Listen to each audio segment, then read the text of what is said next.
Hey, and a pleasant good morning to you from Tony'sPicks.com, and welcome to Night Moves here for Tuesday, December 23rd. We're going to have a great sports betting day. All the leagues kind of winding up here in time for the holiday.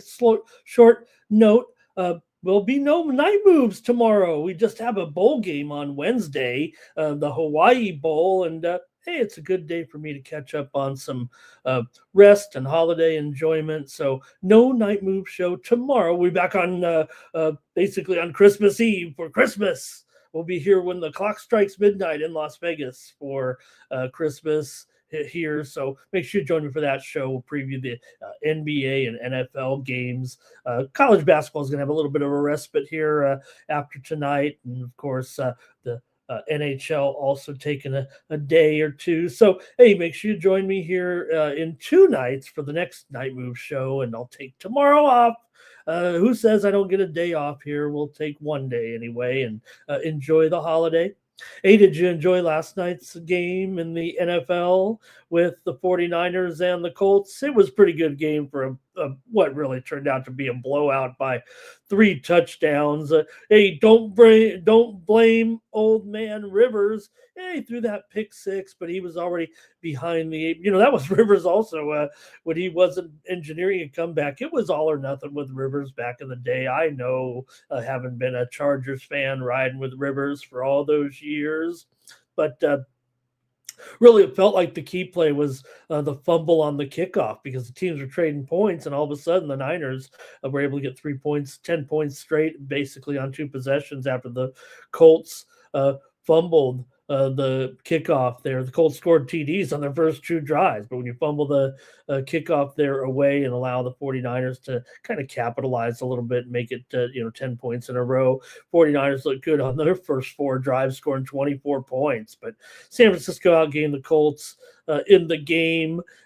Colts never got their running game together like I thought they would. The Niners are supposed to have some defensive woes, and maybe they did, but maybe Rivers was good too. Of course, Brock Purdy wasn't stopped at all with his 5 touchdown passes in the game, the first 49er to throw 5 touchdowns in a game since Steve Young did it against my Chargers in the Super Bowl. That was a game that was a long time ago.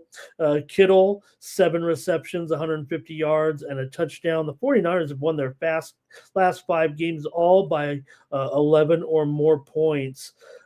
Their Indies lost 6 of 7 after a 7-1 start. Now they're really hanging on by a thread. Rivers, 277 yards, 2 touchdowns in that one. And that's pretty much it for the Colts. 3 teams clinched playoff spots with that Colts loss. They're still barely hanging on by a thread for that last playoff spot. Consider the Niners right now. If they can win their last 2 games of the season, both of which are at home, they could go all the way to the Super Bowl without ever having to board a plane again. They're probably getting back to San Francisco here shortly, and they might not have to board another plane to get to the Super Bowl if they can win the next 2 games at home and get amazingly, possibly home field advantage for the NFC playoffs and play the Super Bowl at home.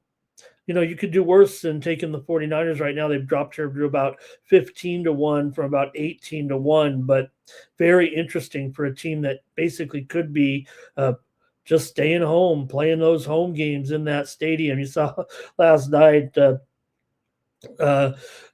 John Lynch talking to Philip Rivers, one's the general manager, one's the quarterback, and Philip Rivers, they were showing him he once got sacked in the end zone for a safety or gave up a safety anyway to John Lynch, but could be the 49ers going back to the Super Bowl. As far as Rivers, I'm a big Rivers fan, and look, I don't know if he was ever going to be making it to the Hall of Fame, but his numbers are Hall of Fame numbers, but he has never won the title.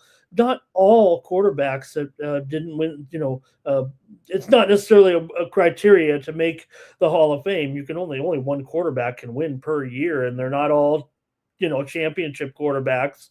Look at the struggle they said just to get Eli in. He's won two, but this might remind fans a little bit that Rivers was a pretty good quarterback and maybe resurrect what he did in his career, possibly. Now that his timetable's back on 5 years, they might forget again, but it was fun to see him out there. I think everyone got a kick out of it there. And, if they would have went with somebody else, hey, maybe it wouldn't have been quite as exciting early on as it was. I don't know.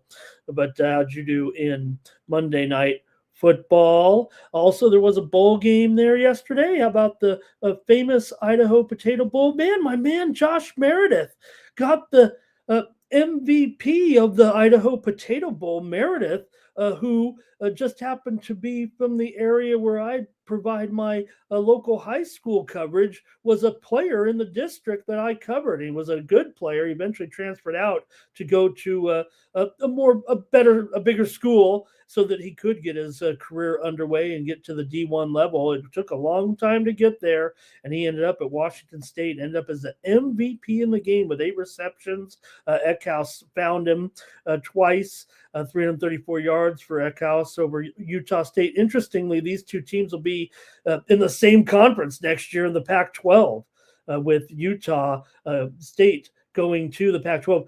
Watch out. Cougars outgained Utah State 628 to 254, and they ran the ball 41 times for 255 yards. But I was sitting here rooting for Meredith, man. What a performance by Joshua Meredith in that game to get the MVP.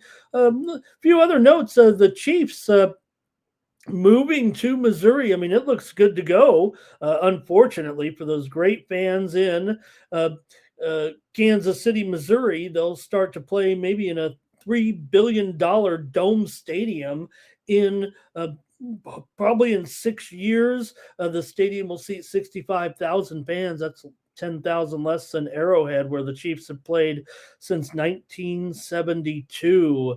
And big news. I mean, they're still the Kansas City Chiefs. They'll just be moving to better facility, and they deserve better facilities. And man, it was scathing that basically the city of Kansas City, Missouri, basically just balked on it, said, hey, you guys are going to come to terms with us. This has been your home. No, there's other teams willing to host the Chiefs in a brand new stadium. So also DK Metcalf in that incident, man, they said that he has performance bonuses that he could be forfeiting between $25 million and $45 million. That's over the life of an extended contract, not just nobody gets a bonus like that, but because it was either a team or league-wide suspension, he forfeits some of the qualifications to get his bonus. So not only did he get a 2-game suspension and it cost him $555,000 in salary, it also might cost him millions of dollars because he's on the suspended list because of his behavior previously. Those types of things were built into his new contract, and man, he might be giving up a lot of money. Temper. What was he thinking there, right?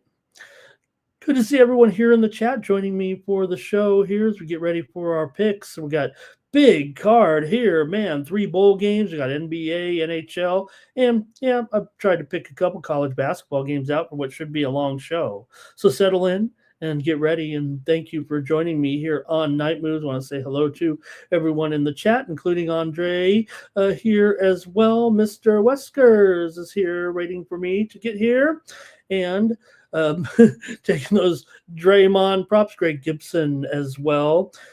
Philip can start for a few different teams here right now. Maybe I was talking about it with some friends. Says, who would you take, Philip or this current quarterback? Greg says San Francisco looks like they are back. It's the defense. It's a problem. Even Phillip Rivers carved up these guys basically, right, for 27 points. But, man, with this offense that the 49ers have right now, they might not need a superior defense. Like I said, but what I would question is why weren't the 49ers no, look, Phillip Rivers has a quick release. The reason why Phillip Rivers looks so good and you're like, why can't my quarterback do that, right? Because your quarterback is trying to extend the play. You got these massive, it's not college anymore, right? You've got these guys who are in there so fast, making sacks and everything like that.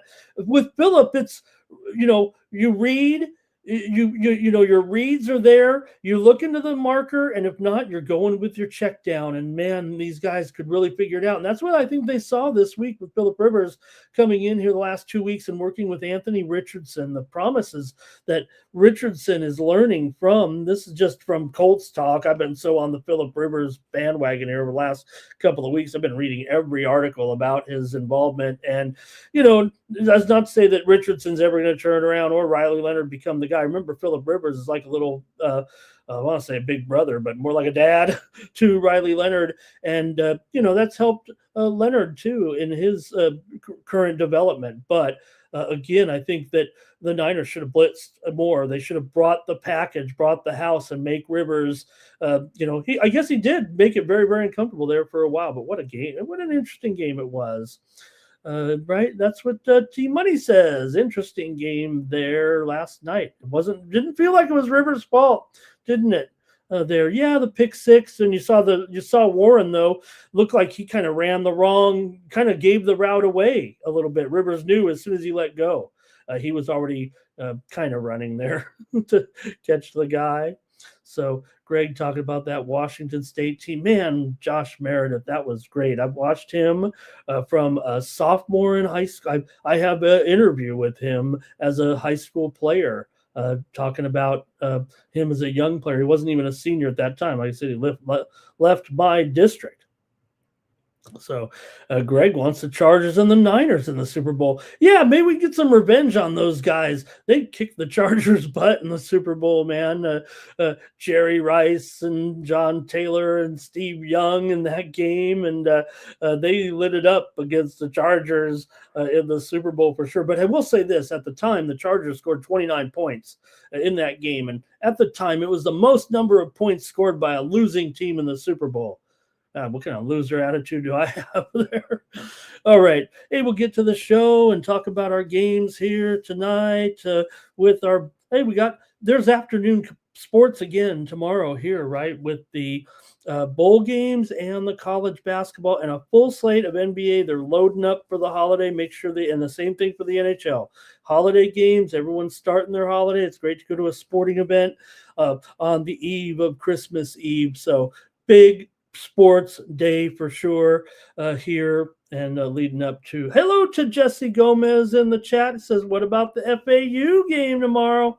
What do you think about that one, Ramon? It's good to think that Jesse talking a little college basketball. That's actually in my preview here tonight with 3 games I'm going to look at because we got so many pro games. All right, thank you for joining me here on Night Moves. Got a few dozen of you in here right now. I think we can start the show and start the previews. Thank you for joining me here on the show.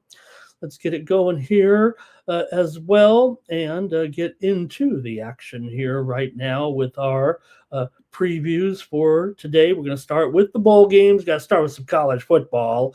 NBA cool, and hockey and college basketball, but it's bowl game season here for sure. Let's get to it and go out to the Boca Raton Bowl here in Boca Raton, Florida, with the Toledo Rockets taking on the Louisville Cardinals. How about this one to get us going here on Tuesday?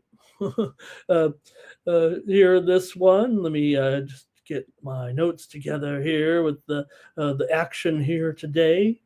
Oops, I seem to have put my notes on the wrong page. That's rude.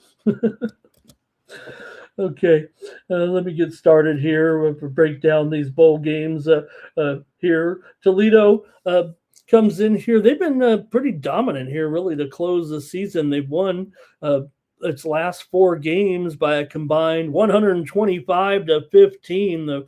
The Rockets have significant experience on their offensive and defensive line, and a senior quarterback here in Gleason. So look, like I said, some of these teams you got guys leaving in and out. Gleason, I think actually, let me hold on a second here. I think he's actually out of this game with an injury. It's not a transfer. Yeah, for sure.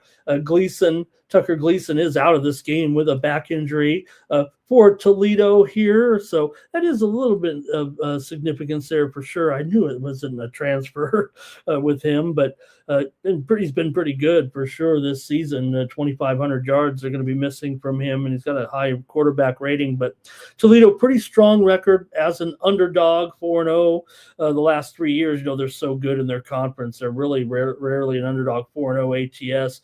Louisville has struggled as a favorite this season with a 2-6 record overall, losing 3 of their last 4 games. But this is what the bowl season's all about, right? Trying to grade whether or not the ACC team here can be better than the MAC team in this one and overcome and the spread too here. Of course, it has to be considered, but the move has been on Louisville from 10 to 8, and the total, of course, has dropped here from 46.5 down to 43.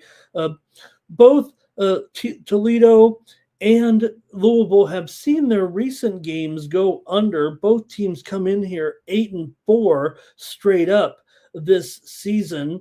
Also,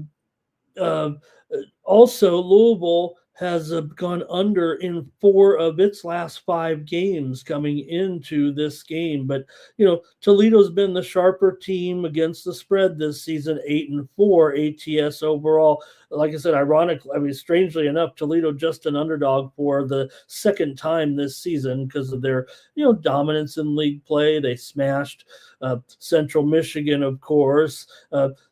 Beat Ball, didn't cover, beat Miami of Ohio, got the money there. They beat NIU, lost to Washington State. You can look to see there a little bit of, just on the recent memory here of tonight's game. They lost to Washington State, a non-conference game in Pullman, 28-7. Toledo was actually favored in that game as well, believe it or not.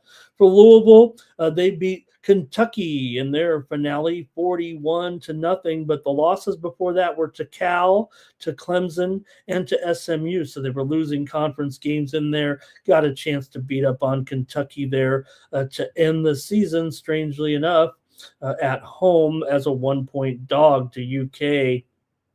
Louisville just 2-7 against the spread this season as a favorite here, but does it outweigh going up against a MAC team here? Toledo's late season dominance and underdog history, to me, the fact that they're rarely an underdog kind of makes them live here, I think. And let's see if you guys, I want to say to everyone in the chat. Let me take a look and see who was in here and maybe has some comments on this one between Toledo and Louisville here tonight at the Boca Raton Bowl. I say tonight, it's 2 Eastern, 11 Pacific time here on bowl week, holiday week here.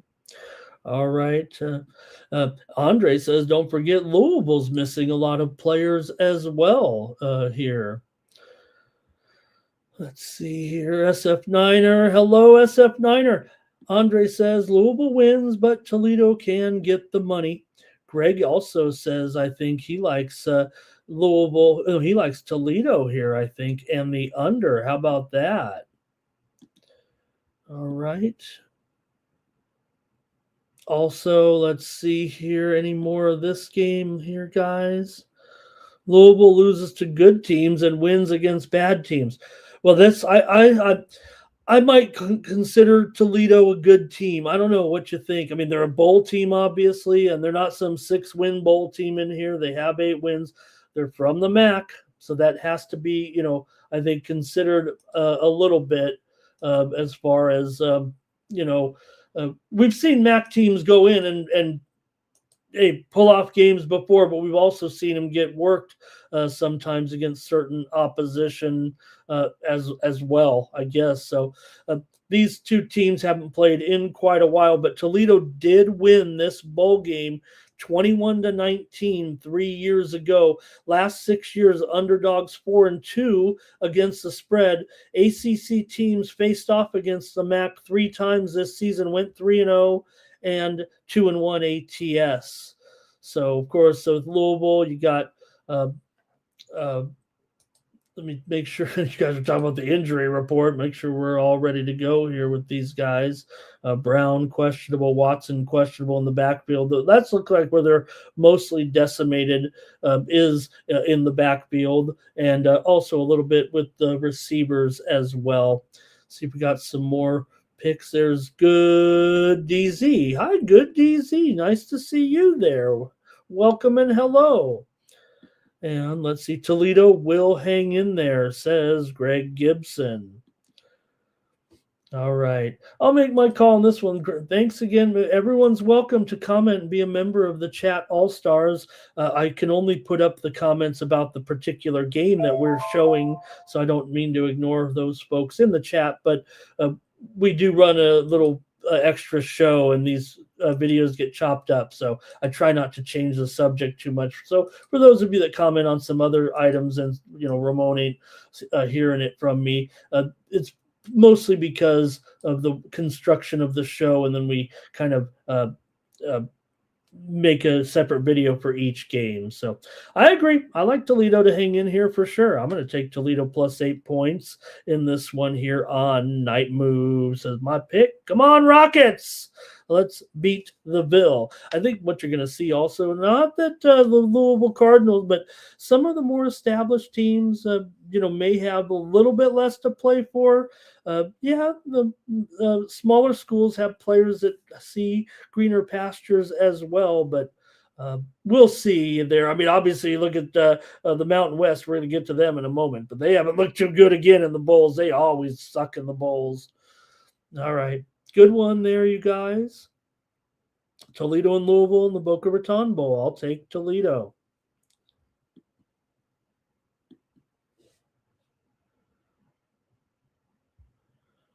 All right, we're going to go to let's go to the New Orleans Bowl at the Superdome. Man, if DeAndre was here, we could talk about this one. Look, the Southern, you got to figure you got the Southern Miss in here, the Golden Eagles 7-5 coming in. Maybe they're kind of a home team there a little bit, and also Western Kentucky coming in here had an 8-4 season. They did lose their final 2 games of the season, including that loss to Jacksonville State, 37-34. What a game that was. They lost it as 1.5-point favorites. Western Kentucky also took on LSU in Death Valley, but it was 13-10. They hung in there as a 24.5-point dog. So I think they're coming in here playing pretty well, even though they lost to Jacksonville State in that wild game. They won and covered against Middle Tennessee. They won and covered against New Mexico State. They won and covered against La Tech. They come in here with a 9-3 spread record right now, 6-2 against the spread as a favorite. I still have them a slight favorite here. Yeah, they're 1. There may be 1.5 everywhere, although the move has been to Southern Miss here slightly, open as high as 3 or 2.5. Southern Miss just 1-2 against the spread as a dog, 5-6-1 against the spread overall. Southern Miss comes in off of the loss to Troy, 28-18. They also got beat up by South Alabama, 42-35. They were favorites in that game and lost. They lost to Texas State 41-14. They were favorites in that game and lost.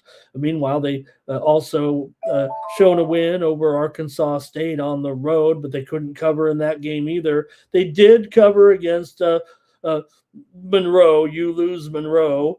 49-21. They covered 14 in that one in a home win and cover, but maybe not as sharp here as Southern Miss coming in compared to Western Kentucky playing with a lot of momentum. These two teams haven't met in 5 years, but Western Kentucky's won all three meetings, previous meetings here in the series between these two. So get ready, get your pick ready if you want. I'll talk a little bit more about these two teams. This one goes off at 5:30 Eastern and 2:30 Pacific time, right after the Boca Raton Bowl here. Western Kentucky. I mentioned the 5-3 spread record, but also 5-2 or 5-3 spread record is a favorite. 6-2, 6-2. Some people may have. There was one that was really close, as I mentioned there, but 5-2 against the spread in single-digit spreads this season. The Hilltoppers have recent bowl success for sure. They've won 3 of their last 4 and average nearly 40 points in those games. Western Kentucky's always had kind of a good passing program, and I think you see this total here at 59 illustrates that point. Southern Miss comes in, like I said, on a bit of a losing streak here right now with 3 straight losses, some coaching turmoil as well. So it does feel like Western Kentucky's in a pretty good spot, and I think they're relatively healthy here. Lavelle Wright, they're good back. He is going to be out of here. He's not sticking around, so he's not going to be playing in this game. That's probably the most notable, I think. Here I'm going off my memory a little bit with these two, but both teams showing kind of under trends. If you look at it here, Southern Miss has gone under in 4 of their last 6. Western Kentucky's gone under in 6 of their last 9. Although Western Kentucky does, when they've played Sun Belt teams, the totals have gone a little bit higher. I think given the matchup, though, and recent defensive concerns, I don't know. I maybe be a little bit high here. I don't know if Southern Miss can cover it. Actually, let me go to the chat here. Maybe you guys have some opinion on this one with Western Kentucky and Southern Miss here in the New Orleans Bowl in Louisiana. Anyway, like I said, with Southern Miss, their coach is going to be the coach over at Memphis right now. So the one thing that's been a problem in the bowl season so far, wish I could have all but teams without coaching staffs are in trouble. They're the players, yeah, but remember, I think the thing we need to talk about the complaints about the bowl season and players leaving or whatever. The bowl season doesn't represent, unless you're in the playoffs, right? The bowl season represents more a look ahead to the future than it does a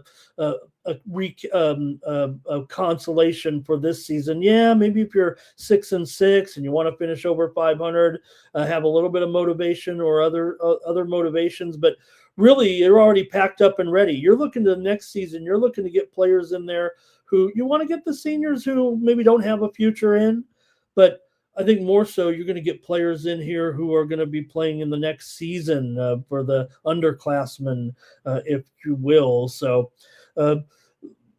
for Southern Miss here, there's still a decent situation with their offense, but 1-2 ATS as an underdog. They did go under in 3 of their last 4 as well. Sunbelt non-conference underdogs this season, 12-17 ATS. Like I said, Southern Miss just getting 1 point, so you might throw that out. But Western Kentucky, those games were really, really close. Even though they lost those 2, they've been playing well, no doubt about it. Hilltoppers, like I said, really productive in their bowl games. These teams, like I said, they have not met in 6 years. Western Kentucky won them all before that. So underdogs also 2-0-1 in the last 3 New Orleans Bowls. But again, with this near pick'em price, I got to take Western Kentucky here, the Hilltoppers in this one over Southern Miss. Like I said, I think when you've got it's the coaching staffs that I'm worried about.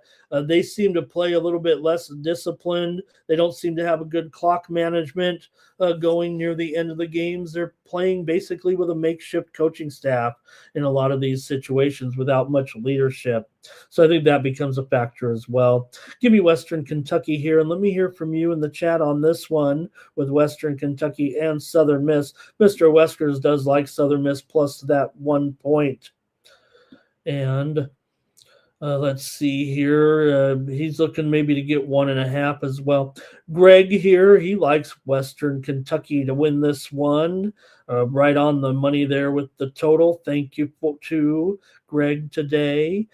Andre says he's got Western Kentucky. He's got the toppers here in this one. Greg says it should be Western Kentucky favored by 4 in this game. And Mr. Wesker says those jerk coaches, but Southern Miss can still win without them. Oh, it's typical Mr. Wesker's fashion there. That got me. That's a good one. Okay. Greg says easy win unless someone is out for Western Kentucky. Well, look, like I said, I think if you look at this, I don't know if it's a big factor for you, but I do believe that Western Kentucky is missing their star running back in this game, who I believe was entered the portal. Okay, so take a look at that one, though. I'll still take Western Kentucky here in this one. Western Kentucky, their running back was down, but they're really just barely a top 100 team in rushing yards. They do it through the air. They're a top 25 passing team as far as yards are concerned, and that's their real strength. Southern Miss, a very opportunistic team. I believe they're in the top. I believe they're top 5 in turnover differential, or forcing turnovers anyway. I believe forcing turnovers this season. All right, great job there from the chat. Thank you. And let's move on to our night game now. This one's at 9 p.m. Eastern, 6 p.m. Pacific. I think are we back in Frisco here for the second time in a week at the Dallas Cowboys training facility? It's a training facility for the Cowboys. It's a huge, big stadium for the rest of these teams at the Ford Center at the Star in Frisco with the Frisco Bowl, not San Francisco or the other Frisco, but Frisco, Texas here. And the UNLV Rebels, my Rebels here, 7-point favorite over Ohio U. UNLV coming in here with a 10-3 record. Yes, they are off the loss to Boise, 38-21. That was going to be a tough game all the way. They were hot before that. The Rebels have had a great season, man. They crushed Nevada, beat Hawaii and covered, beat Utah State. Think about it, because Utah State did just play there yesterday. We mentioned Washington State. They beat Utah State at home, did not cover that game. The Aggies covered. They clobbered Colorado State on the road 42-10. So the Rebels come in here just 6-4 against the spread as a favorite, 7-6 against the spread overall. They haven't overachieved, or they haven't been underrated at all. They've been pretty good. They did go 5-2 ATS on the road. We're obviously in a neutral site here. Rebels a little bit closer, but Ohio U comes in here 3-1 against the spread as an underdog this season. I mentioned the Mountain West. I mean, they really are bad in the bowl season. They're playing a MAC team here, so that's a little bit different. Like these other ones, even yesterday with Utah State, you think of Washington State being in the Pac-2, if you will, but again, they were in a major conference before the breakup of the Pac-12. But for Ohio U here, they come in off of a win over Buffalo, 31-26. It did not cover in that one. They also beat UMass, did not cover. They lost to Western Michigan, 17-13 on the road. They beat Miami of Ohio at home, got the money, but they failed to cover in a win at Eastern Michigan.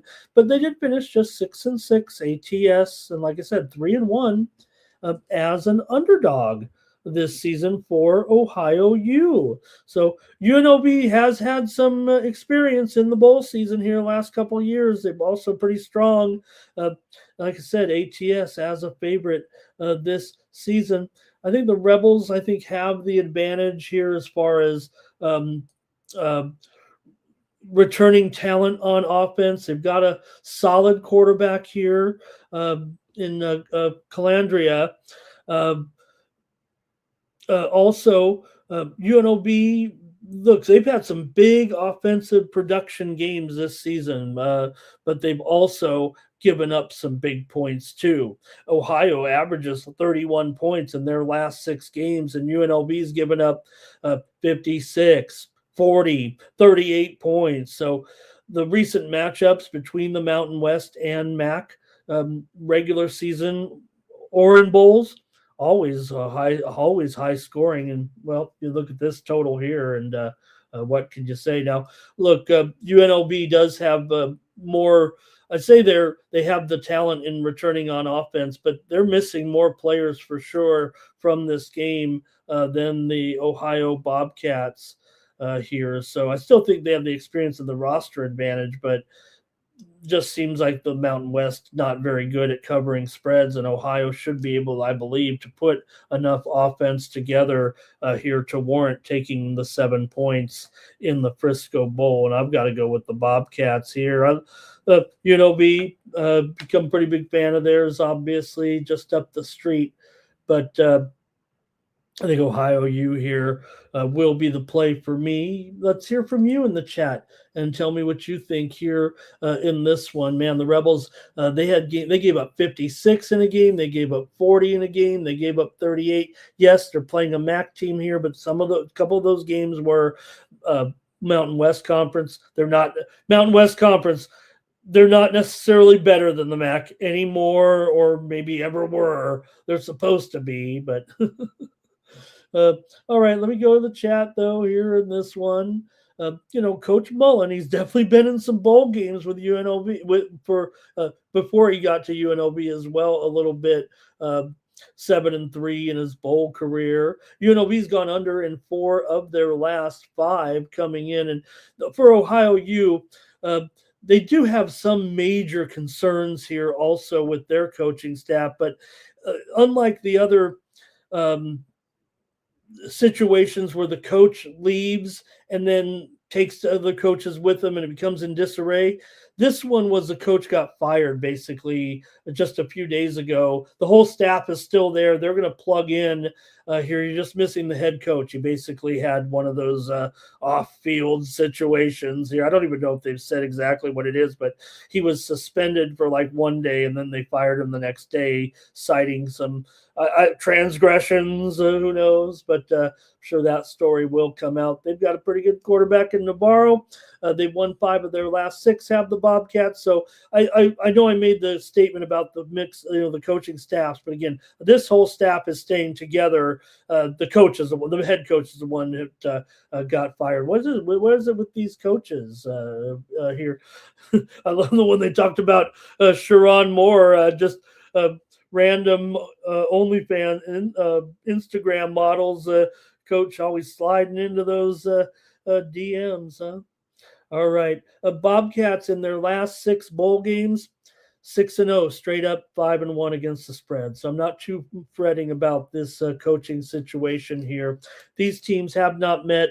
I didn't even write the last time they met. I know they haven't met since the pandemic here, but favorites are 5-4 ATS in the Frisco Bowl. I'm going to take Ohio here plus the points. And let's see what you got. Then maybe, the coaching situation may be the tiebreaker for those of you. Let's see what you got. Greg says UNLV and over here. Mr. Wesker says usually fades UNLV, but against Ohio, maybe not so much. Greg says UNLV is still mad about that Boise game. Andre says UNLV money line and under. Just too many points. Oh, I don't know if it is. It might get crazy out there. Greg says they might take the Bobcat. They might take the Bobcats out behind the woodshed here. Ohio ain't ready for this challenge. And Greg also says the Running Rebels are money. Show up and show out in Frisco. All right, I guess I'm on the dog here, +7. I think UNLV can win this game still, but man, to cover a spread like this right now, again, it was a stunner, that coaching situation with Ohio, but again, they still have all the other coaches there as well. All right. Thanks a lot, everybody. Great preview of the college bowl games there on Tuesday. And we're going to go next to a massive card here in the NBA. Strap in, settle in, and get ready. Is every team in action here on this card before we get to the Christmas Day games here? It's almost time to open our gift. And hey, you know what? Everybody says, hey, the NFL moving in on the NBA on Christmas. There, who cares, man? Give us some Christmas. You can only take so much of the family. All right, here we go. Let's get into it here right now with our matchups here in the NBA on Tuesday night.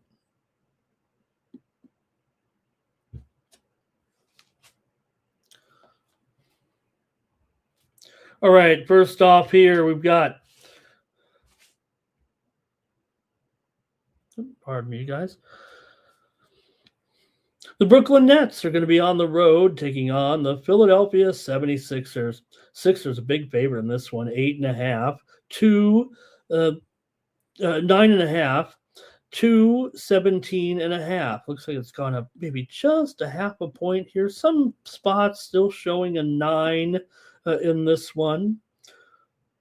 But Brooklyn, they're coming in here off of a win over Toronto the other night, 96-81 in a low-scoring game here. They were getting 3.5 points in that one. They've actually been alternating wins and losses. Nets have won 3 of their last 5 games coming in here. Break them up. Meanwhile, here for Philly, they come in here on a 2-game winning streak. Wins at New York, at home against Dallas. The Sixers have covered 4 straight games right now coming into this game. So, hey, how about that for the Sixers right now, doing a pretty good job. This has been kind of a under city for Brooklyn here of late. They've gone under in 12 of their last 14, and Philly's gone under in 6 of their last 8 games coming in. Both teams kind of trending to the under here of late. Philly is 5-1 against the spread in their last 6, and not to mention Brooklyn has kind of struggled in this matchup. But man, 9 points here with a Philly team that, yeah, they are pretty good here. ATS, we know that. 9-4 ATS is a favorite for Philly, actually, but boy, it does seem tough, right, with this Philly team to lay near double digits, even to the Nets. Like I said, the Nets, if anything, they are having a little taste of success here, even though they've been obviously one of the bottom teams in the league here so far this season. But hey, they're perking up a little bit. Cam Thomas is still out here of this. It's been over a month. Why we threaten on that? PG probable, Embiid probable, so maybe that could help the situation with the Sixers here. Sixers won the last 2 meetings here in this series and covered the spread in both of them. So also, like I said, they covered in 4 straight. So, okay, I'm going to make my pick here in this one between the Nets and the Sixers, but I also want to hear from you in the chat. So give me your picks, and we'll play them on the screen if it pertains to this game. Give me the under here, though, with Brooklyn and Philadelphia. Like I said, to me, these 2 teams pretty solidly going under here right now, and maybe just a little hesitant to lay some big points. I'll go ahead and take the under. All right, now let's see what you got here. Big comments from the chat. Nice to see you here.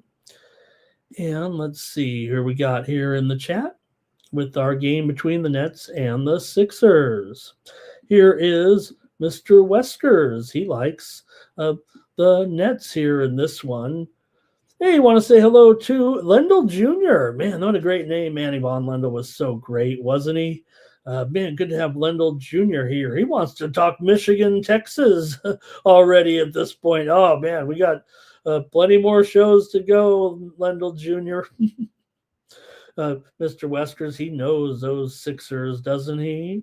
All right, and Andre here, let's see, he says, money line for the 76ers. Snoop the Iceman, he's getting a little loose in there a little bit. I guess I have to delete Snoop, maybe I'd let him in there, except my mom's dead. My mom's passed away. Sorry, man.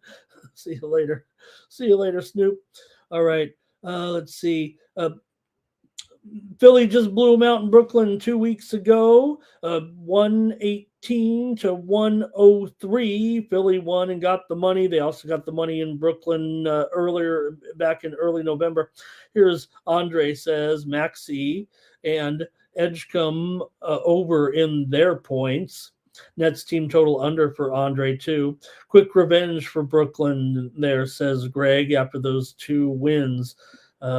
Renee, nice to have Renee in the chat. Likes the under. Thank you, Renee. Awesome to have you here as a member of the chat All-Stars tonight. And let's see. Andre says the 76ers do the bulk of the scoring. All right.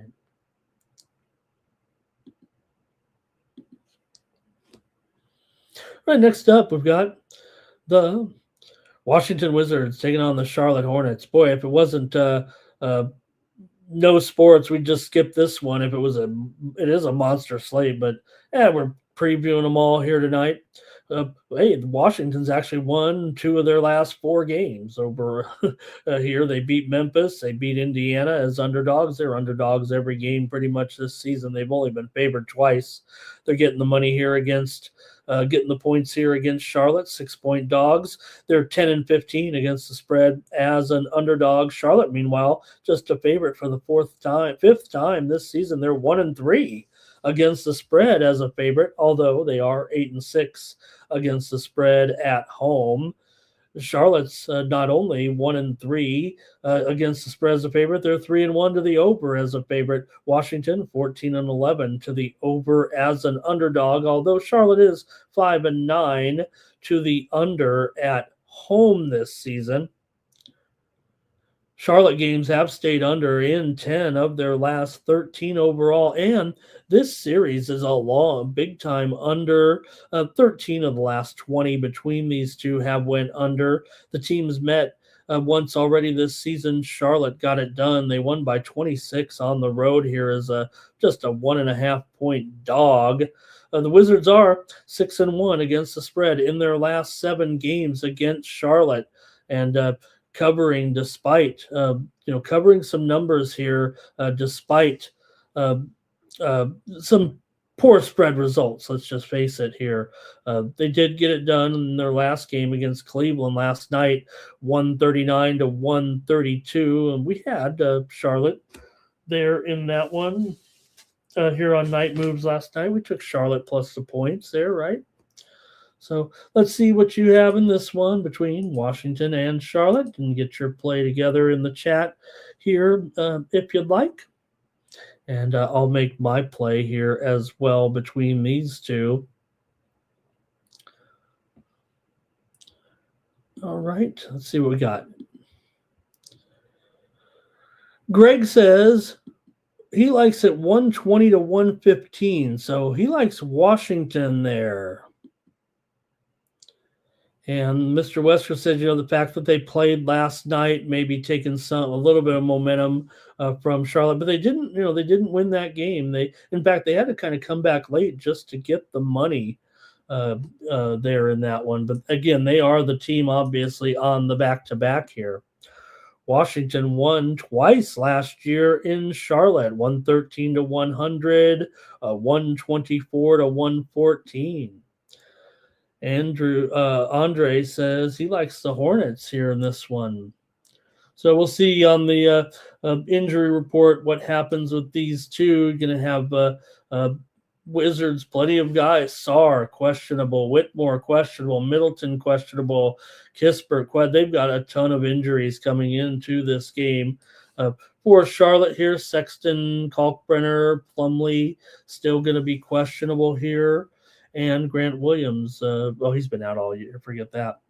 Okay, we got here Charlotte tired, Washington will win. And I want to say hello to Charles Philip Bowen. Nice to see you in the chat there, Charles. All right, that's going to do it for that one. And for me, I'm going to make the call here in this one. I'm going to go ahead and lay it here with Charlotte, actually. Give me the Hornets Even though on the back-to-back here, I'm going to take them to win and cover at home against the Wizards. The Milwaukee Bucks on the road here against the lowly Indiana Pacers. Pacers played last night and lost again, 103-95, but they did get the money against Boston. They are on a pretty big losing streak, though, right now. Meanwhile, for Milwaukee here, they've lost 3 in a row as well, although they did cover last time out against Minnesota, lost by just 3, getting 12.5 points. These two teams are solid under teams right now, especially Milwaukee, 4-9 to the under on the road. Indiana's 10-14 to the under as a dog here, and you see the total there at 220 or so. I think it shows that this one's probably going to be a lower scoring game. These two teams met back in November. It was 117-115. Milwaukee won in Indiana as a 6.5 point favorite. So the Pacers did get the money in that game. Indiana has covered 10 of their last 15 right now. That's the crazy thing about this Pacers team, 6-23 straight up, but they are able to get some numbers here, and maybe against this Milwaukee team that's starting to struggle again. They're 4-8 against the spread as a favorite. I'm showing Milwaukee still the 1.5 point favorite here. They're also 5-8 against the spread on the road, but both teams are trending under here. The series, though, I think is a bit of an over series. 2 of the last 3. In fact, the game against the last game was an under, even though they scored 235 points. It was 235.5 in that game. So that is interesting to note for sure. But let's see what you have. Anything here in the chat in this one between Milwaukee and Indiana on Tuesday night. And I'll go to the chat all-stars here. I know that you guys are excited to hear from my crew, the crew. Okay. Let's see here. Real Deal Prime. Hey, man, Real Deal Prime's in the chat. Nice to see Real Deal Prime. Mr. Wesker's liking the Pacers. He says they're strange, you know. They're not supposed they're not supposed to be losing the games and covering the spread. Maybe that shows just a little too much effort, I think Mr. Wesker says there. And also, hello to Michael in the chat. Nice to have you, Michael. Really appreciate you stopping by. Andre says the Pacers have to win this game. Yeah, they have to win a lot of games, actually. Greg says he likes the Pacers to win this one by 4. And I don't mind that here necessarily either.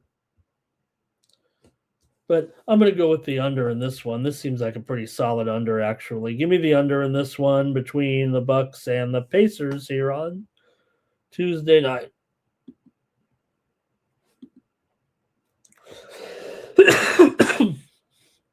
Pardon me, gang. There's a cough button. Toronto is on the road taking on Miami here. Both teams coming in off a pair of losses in this one. For Toronto, back-to-back losses to Boston and Brooklyn. They were actually favored in both those games and did not cover, obviously. If they can't win, they can't cover. For Miami here, back-to-back losses to Boston and the Knicks on the road. They return home after a 1-2 road trip to the metro area. They also beat Brooklyn on the road trip. Toronto comes in here with some struggles for sure. They're 12-18 against the spread overall. Miami 16-12, ATS 8-6. ATS at home coming in. Toronto's gone under in 5 straight. Miami's gone under in 6 of their last 8. Toronto's under in 10 of 15 road games on the road this season. Toronto has covered 9 of the last 13 meetings between these teams, but Miami's been the better cover here so far this season. Toronto's, the better record straight up, 17-13 coming in. The teams did meet here just about 1 week ago. Toronto won it at Miami here, 108-96. So there's your revenge factor here, possibly in this one. But Toronto has been banged up here a little bit of late, and I think that's kind of been what's holding them back. Tyler Hero's definitely out of this game. Podol is out for the Raptors here.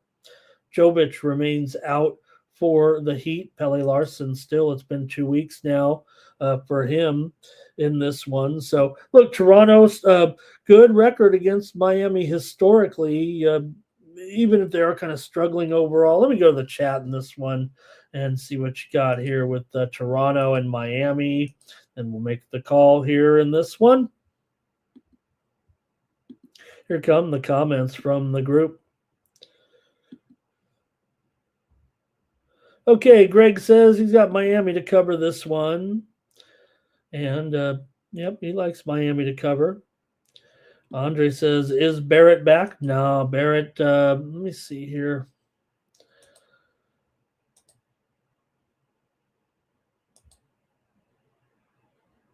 No, still out. I don't even think we have a timetable, so that's why I had to check on it. Mr. Weskers here is on the Raptors in this one. Greg says by game time, Miami's going to go up to a 6.5 point favorite. Mr. Wesker says that Toronto starting five can do a good job, but the bench issues will not hurt here. Renee likes Miami to cover this one. Sports Fan is here tonight, has the over. Hi, Sports Fan. I'm going to go ahead and take the Heat. Like I said, I think this one is one where you can point to a little bit of revenge, and I believe the Heat have been the better cover here for the most part. I'm going to trust the Heat here. A lot of people say no hero, no problem. I think you'd still like them in there, but I'm going to take Miami in this one.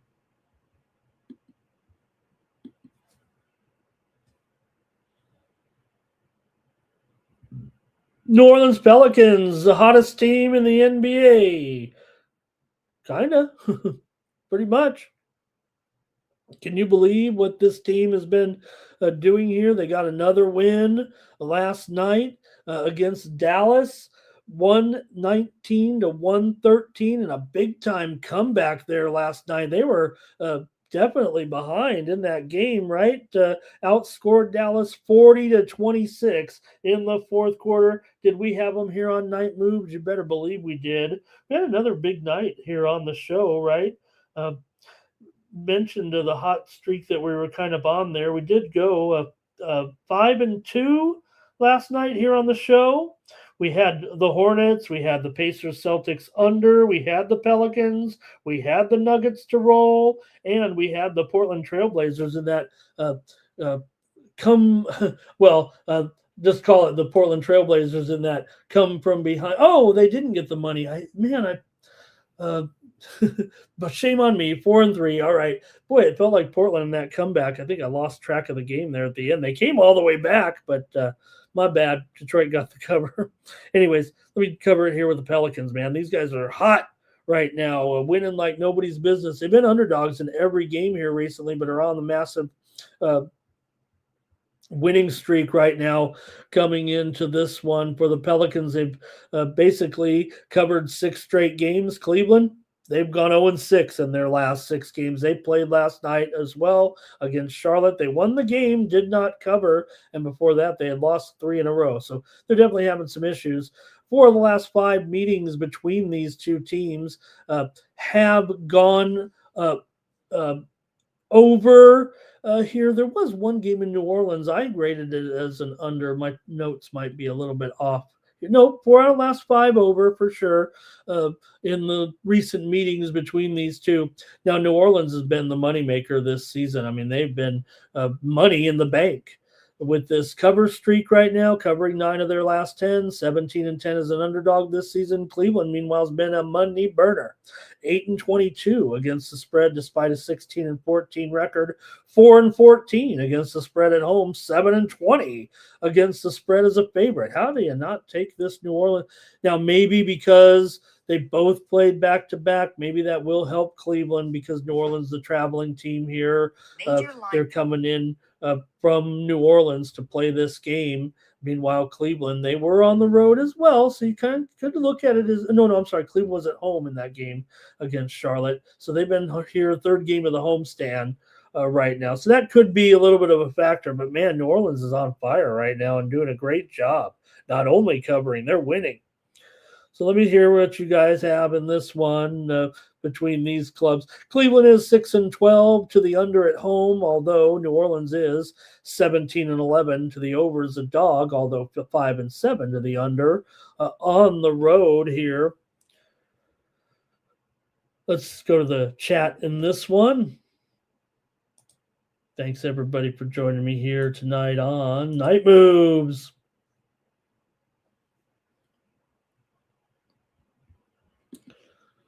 All right, here we go with Mr. Wesker says he likes the Pelicans to lose this game. They came back from being down twice in that game last night. It's going to be just a little bit tough here when you got to go now into Cleveland. Cavs here for Andre. Says Pelicans are not good. Dallas is terrible, so you can't really put that much into the win over Dallas. Mr. Wesker says, yeah, the issues are the Cavs. Yeah, they're like one of the worst spread teams in the league by far, especially at home. 4-14 record. Greg here, though, says no problem. He says lay it with the Cavs, and he likes this one right on the total, so he likes the Cavs. Mr. Wesker's liking the Cavs to roll here tonight. And Greg says that reality sets in here for the Pelicans.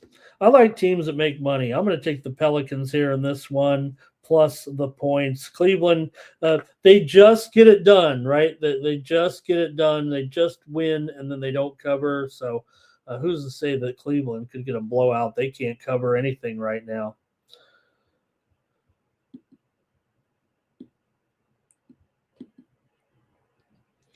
The Bulls are taking on the Hawks, and look at this total. Well, we just saw the other night, right, that outrageous game between these two, 152 to 150, just 2 nights ago at Atlanta here. So they're playing one of those duplex games because they're coming right back to meet here in Atlanta. And man, that was, I guess it went over. The 302 points scored, it went way over. In that game. It was still 248.5 in that one, and that's the way all these Bulls-Hawks games have been. It's no joke. I mean, these guys are always have a high total coming in. Quite frankly, so did the Bulls in all these games with this woeful defense of theirs.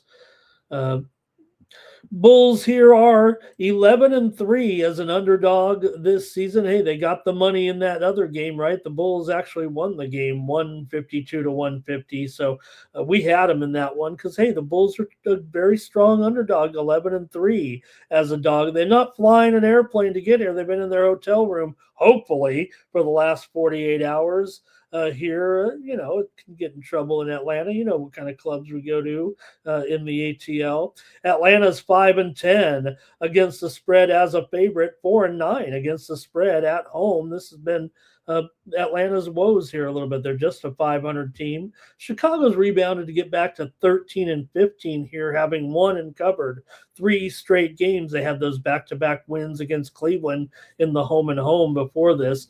Atlanta, meanwhile, has lost 3 straight, and they're on a non-cover streak for sure coming into this one.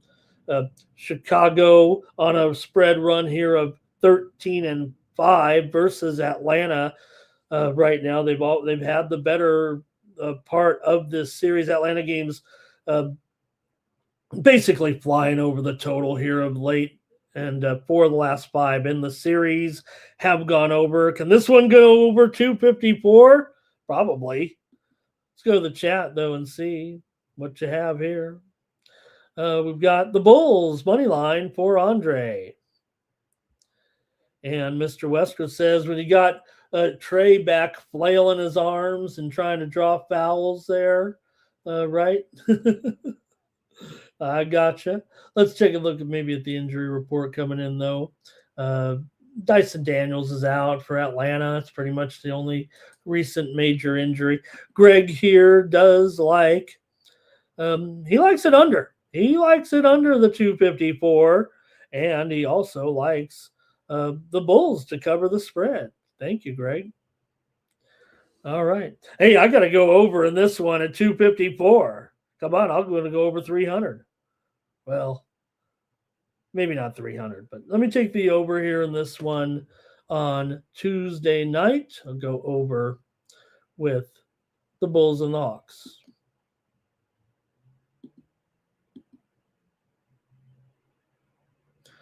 The Denver Nuggets are on the road taking on those Dallas Mavericks. Denver coming in here 21-7 right now, and hey, they coming in here off of a win in their last game out there too. Utah last night they blasted them. They were ahead at one point. I think it was what was it, 35-3, 25-3? I don't know what it was. I know Utah had 3 and Denver had a bunch. They outscored them in the first quarter last night, 40-15. So it was a little bit of a modest comeback there for the Jazz, but Denver got the win and covered. You know, when Denver wins, they usually cover. That's just the way it goes right now. For Dallas, meanwhile, back-to-back losses to Philly and New Orleans on the road, but they do return home here. They did cover in the first meeting against Denver at Denver, 131-121. Denver, I mentioned them covering when they win. They're 15-9 against the spread. You might not like Dallas, but they are a moneymaker. 13-8 against the spread as a dog this season. That's their best role. They're 2-7 as a favorite. So they're in their best role, but Denver knows how to cover when they win. Let's see here. Injury report. Max Christie questionable for Dallas. That's really the only short-term injury that we see here to update the status on in this one. You guys can come in with your pick in the chat, though, here as well with this matchup. Denver on the road here at Dallas.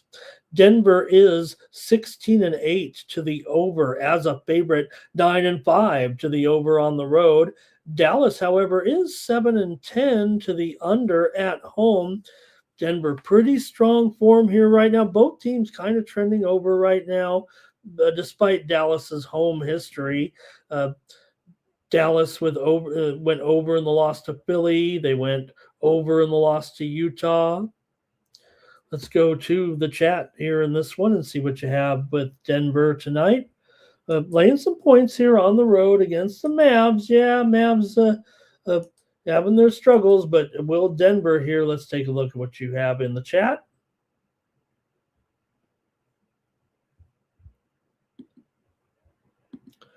All right. It is Nuggets just keep destroying. Yeah, you know, they lost that game to Houston. They were an underdog in that game, remember, at home to Houston. So, like I said, they win. When they win, they cover. That's just the way it goes, right?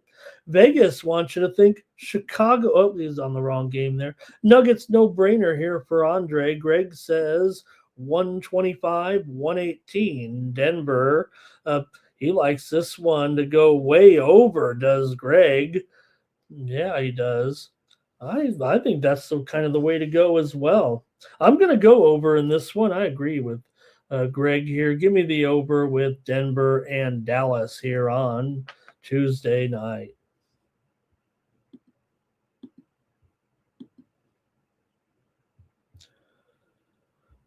The New York Knicks are on the road taking on Minnesota Timberwolves. You might be able to get a little more mileage out of the cat situation here, as because anytime going back into Minnesota a little bit, it might mean a little bit more with the cat narrative. For the Knicks here, they end off of a win last time out. Got that win here the other night against Miami. They've been having a good run here of late, the Knicks. They did lose to the Sixers, remember, in that upset, but They have failed to cover here in 3 straight. Minnesota, meanwhile, coming in off that win over Milwaukee, did not cover. Both teams have been kind of struggling to the number here right now. Knicks have been a great cover this season, but they're 4-8 against the spread on the road and 1-2 against the spread as a dog. Just the fourth time this season they've been an underdog. For Minnesota here, they're 8-15 against the spread as a favorite this season. They've been a crummy favorite. It's been a crummy against the spread overall. 19-10 record, but 11-18 against the spread, almost opposite. So they're not good laying the points. They usually just do enough to win. Against a team like the Knicks, it's 20-8 overall and 18-11 against the spread. I don't know if there's enough sample size at just 1-2 as a dog, but like I said, they haven't been great on the road with just a 4-8 record overall coming in. So let's see if that affects anything here with you guys and to get your pick in this one. I see this one actually has been climbing much higher here right now to 228, which is surprising because Jalen Brunson is already ruled out of this game. OG is out as well. McDaniels is questionable for Minnesota here. So look, OG had that great game, but he's going to miss this one. You're missing already your 30-point per game scorer in Jalen Brunson here. That's why the spread's 7 here, obviously. But can the Knicks kind of still sum it up a little bit and get this cover? Minnesota, remember, they had that great win over Oklahoma City. They came back against Milwaukee, still got the win, didn't cover, but was a big confidence booster to really thump Oklahoma City in that game the other night, 112-107 as a 5.5-point dog. So those seem like two key injuries right now for New York in this game. Let's see what you have, though, here, if anything, with our chat all-stars. Greg says he likes the Knicks here to cover the spread. I think I'm going to update the line here too, guys, because this one, like I said, it's definitely gone higher here over the last few minutes. I'm showing it up to 228 here, which is interesting when you're missing those, the 30-point per game scorer in Brunson and OG, who's the man who kind of has been able to step up his scoring as well. Does seem pretty peculiar, actually. So, all right, in this one, I'm going to take the Minnesota Timberwolves here against the Knicks to cover the spread. Like I said, they beat the Thunder by 5. Maybe they could beat the Knicks by more than 7 here without two top players. Yes, Cat will come in here and be ready to go and have a great game, but Minnesota is 5-11 to the under at home this season. And New York's offense really, they've not totally been going over here of late. I mean, every game has been kind of right on the number, it seems like, with these guys for the most part.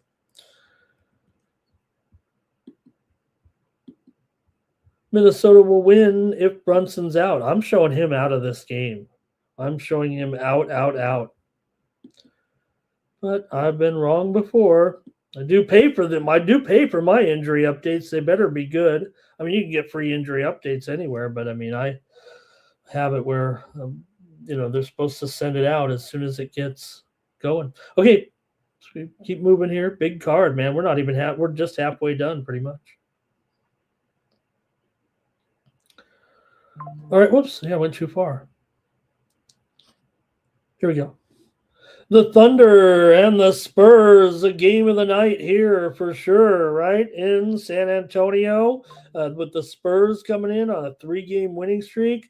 Man, even when they didn't have Wembanyama, they kept winning, and now he's back, and they're just chopping up. For OKC here, they've actually lost 2 of their last 4 games. They looked pretty good last night in the win over Memphis, 119-103. Strangely enough, right? The Grizzlies, for the most part, I'm pretty sure it was a cover for the Grizzlies, right? 16 and a half.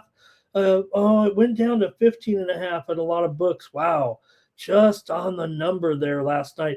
We are seeing movement here on night moves at this hour. In fact, this one is going down for sure because we're seeing even 5.5s out there right now. And the total here still at 234 or so, but there's no doubt the move is here on the Spurs. Look, the Thunder played last night. That's got to be part of it here right now. The Spurs did not play last night. They beat Washington 2 nights ago, 124-113. Did not cover. They were laying a pretty big number there, and probably too much even for a team like the Spurs going up against Washington. But Spurs are 8-3 against the spread at home, 7-4 against the spread as an underdog. Oklahoma City 16-13 against the spread as a favorite, although 7-7 against the spread on the road. The Spurs are 5-7 to the under at home here. Both teams are kind of trending under in my book. For the last 5 meetings between these two teams have gone under here as well. And this shapes up. This feels like a big playoff type of game to me. I mean, the Spurs aren't going to go south. They're for real here with their 21-7 record right now. Just basically 4 games worse than the Thunder. I should say the Thunder 4 games better. I mean, these are 2 of the top teams in the league here right now in what should be an awesome game here. Teams just met 10 days ago. Spurs won it, remember, at OKC, 111-109 if you want your revenge factor, but it is tempered by the fact that last thing I saw, I think, watching the NBA tonight was another post-game interview by the Thunder. Well, I did watch those 2 late games as well, but also last year the Spurs did have a win 110-104 over the Thunder as well. So let's see what you got, man. OKC 6-2 against the spread here of late. The losses were straight up losses. So let's see what you got, man. Great one here. Game of the night. Got to check out this one. I think it's a regional televised game, though. Didn't look at the national schedule here. Isn't it Peacock night or something? Isn't this or is it holiday no Peacock? I didn't check the full television schedule. My bad. I'm supposed to know everything coming into this show. Spurs against the spread. What's Wemby's minutes? He's ramped them up now. Wemby here starting to come back a little bit with his overall minutes in the here currently. In fact, let me see. I think in that last game against Washington, let me see here. I do have that. 21, so it still was under that 24 a little bit, but who cares? I mean, geez, these guys are just impossible right now. Greg says, in this league, players are out, and as soon as the game starts, they're in. Well, those teams should be fine, actually. I don't mean to be a smart ass, but you cannot lie on your injury reports. So I think it might be just kind of a narrative. But Wembanyama is actually on the injured list for this game, questionable with his calf strain, but we'll see. They had a day off. Holmgren is questionable tonight. I don't know if he's going to make it, actually. Hartenstein, questionable. We did see him there walking around on the court a little bit. A.J. Mitchell, questionable. Forward Jalen Williams, questionable. Aaron Wiggins, questionable. Ousmane Dang, questionable. Alex Caruso, questionable. Meanwhile, the Spurs, basically a clean injury report except for Wemby in there. So, look, the Thunder are not going to lose just 3 games all year. This kind of feels like a tough spot for them here off the back-to-back, and the Spurs at home, you know it.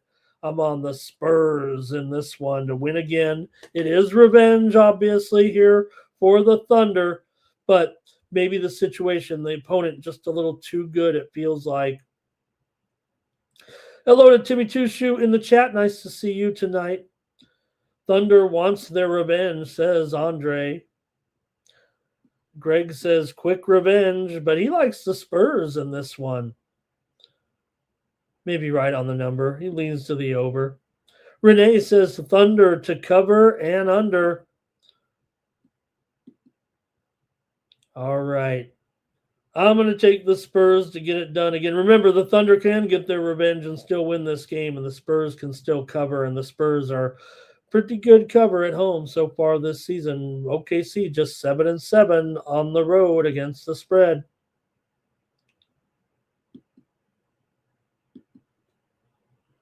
Here's the Grizzlies taking on the Jazz. Memphis coming in here 13-16. They've actually lost 2 straight. Utah's lost 3 straight here right now, coming in 10-18. The Jazz, though, much better cover this season. They're 12-4 against the spread at home. Both teams played last night. Memphis was on the road, as we just said, at OKC.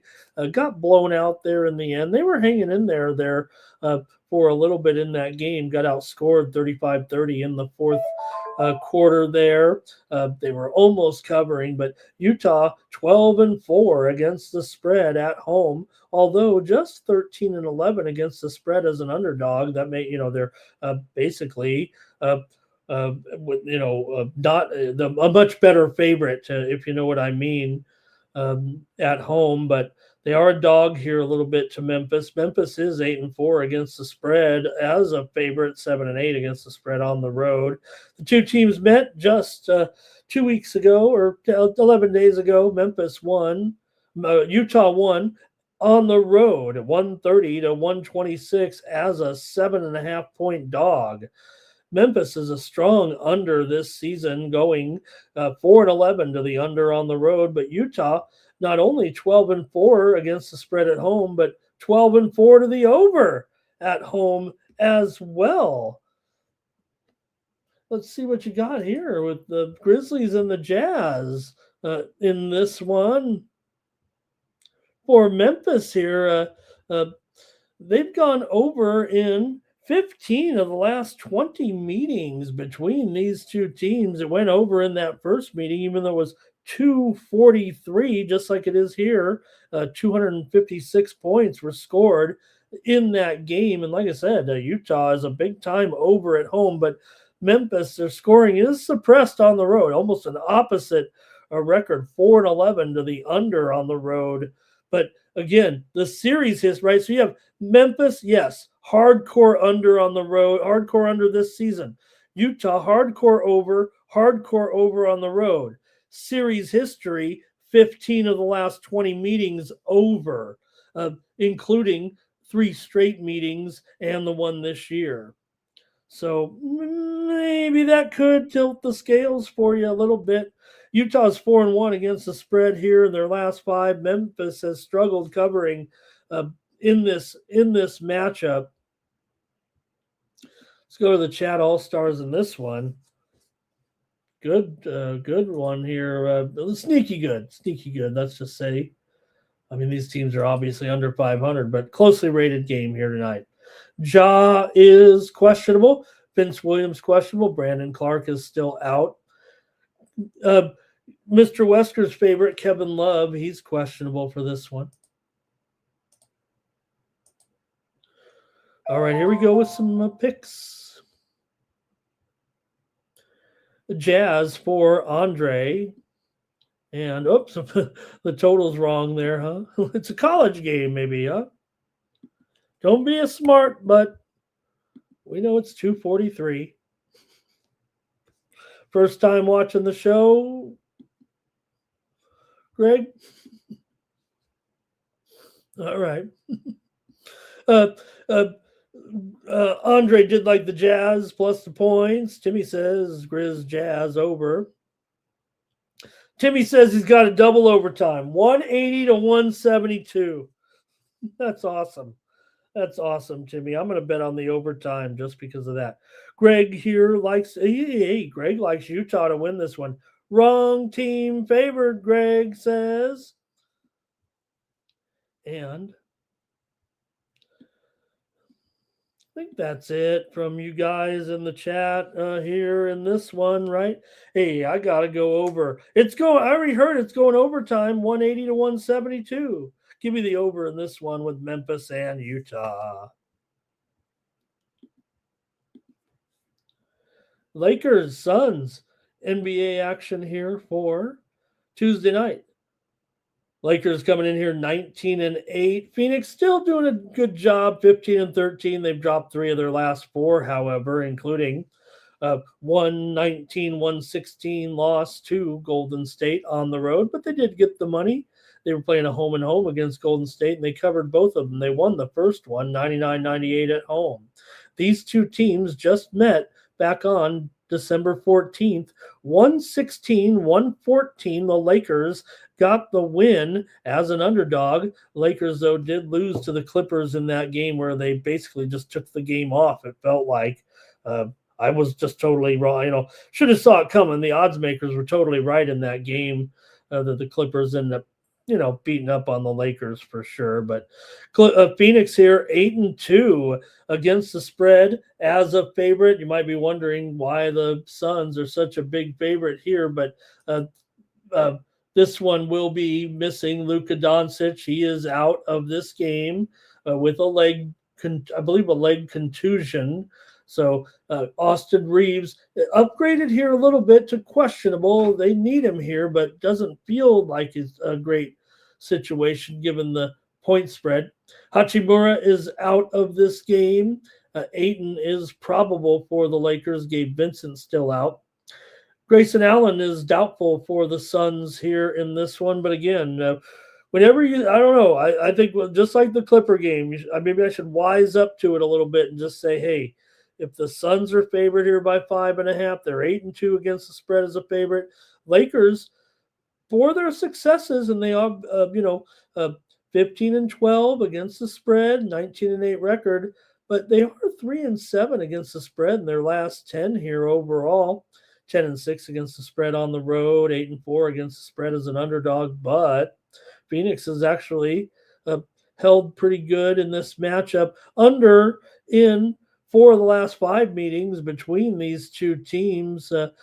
Although the one over was the other game this season, 125-108. Phoenix won at LA. So Suns are 14-6 against the spread. Their last 20 against the Lakers, although somewhat unreliable at the window if they don't win, but still good numbers as a favorite right now.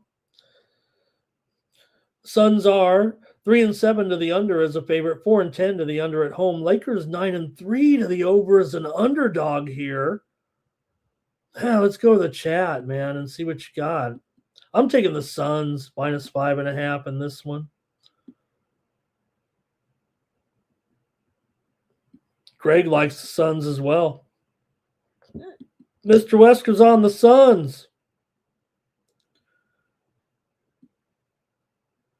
Yeah, it just keeps getting worse for Allen. It looked like he was approaching returning, but had a little setback, I think.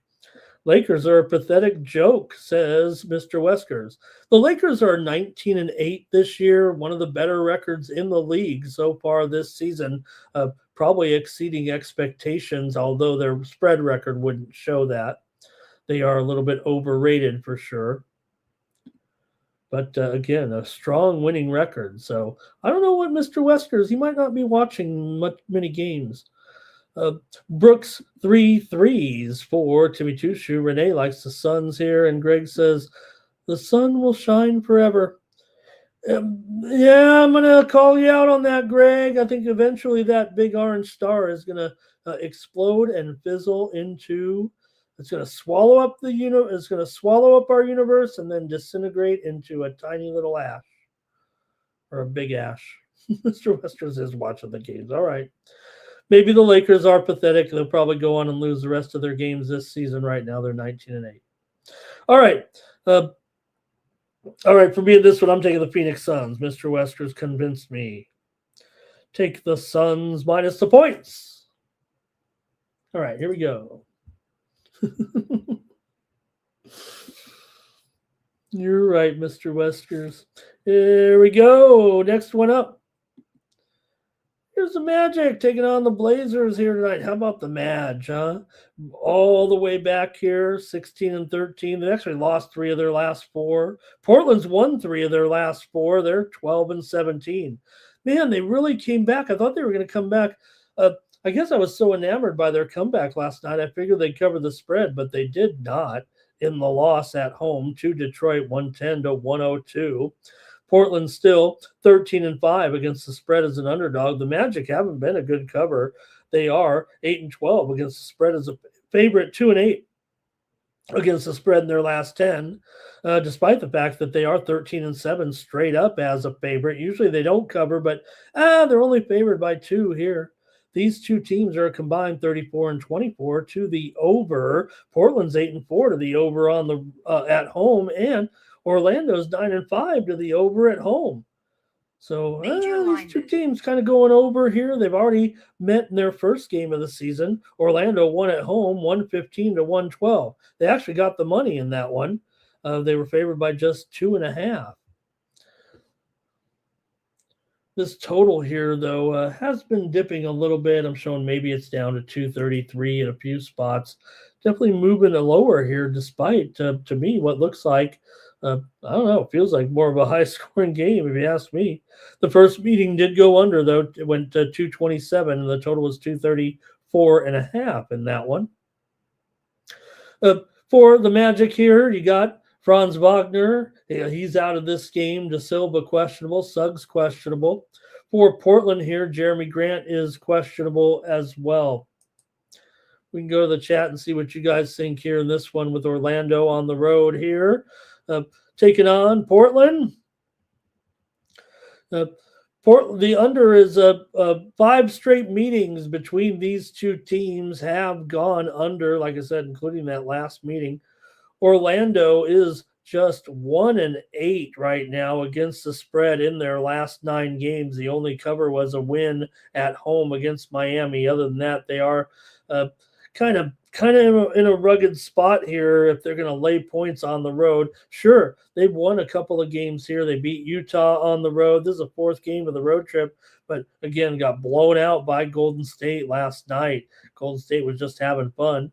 Portland, meanwhile, like I said, they were did get the win and the cover at home here last night. So both teams playing here. I got to take Portland. We got to take Portland here, gang, right? I got to take Portland. I think, given the team's trends to the over, maybe it will go over. I'm not worried about the series history, 5 straight unders of when two teams meet just twice a year. Could be a tiebreaker if you're trying to force some action. But I'm going to take the Blazers here to win this one after dropping the game there last night. Mr. Wesker can't figure out this Magic club. Yeah, I mean, there's no doubt. Here's a club that, they are winning games here this year. Maybe they're not quite living up to expectations. They win when they're favored for the most part, but they just don't cover spreads. Here again, though, they're maybe just favored by 2. Maybe that'll help them out. Here's Timmy Tushu on the under. Renee says the Blazers will win this one. I agree with Renee. Greg here, he says take the Magic here in this one in the under. Timmy Tushu says tired legs, right, for both teams. Andre's got the Magic, and Greg says no way is Portland going to win tonight. That's so interesting. I mean, you have Greg says it's a 3-point game, and he says no way is Portland going to win. All it's going to take is a 3-pointer to tie the game. Usually if a team doesn't have any chance to win, you'd think you'd predict. I know those are your numbers, Greg, and not your predictions pretty much. All right. Greg says after that game, take the Magic last night. Yeah, they were pretty much lifeless there in the end. Maybe they were already looking ahead, knowing that they had lost that game to Golden State there. Good point, Greg.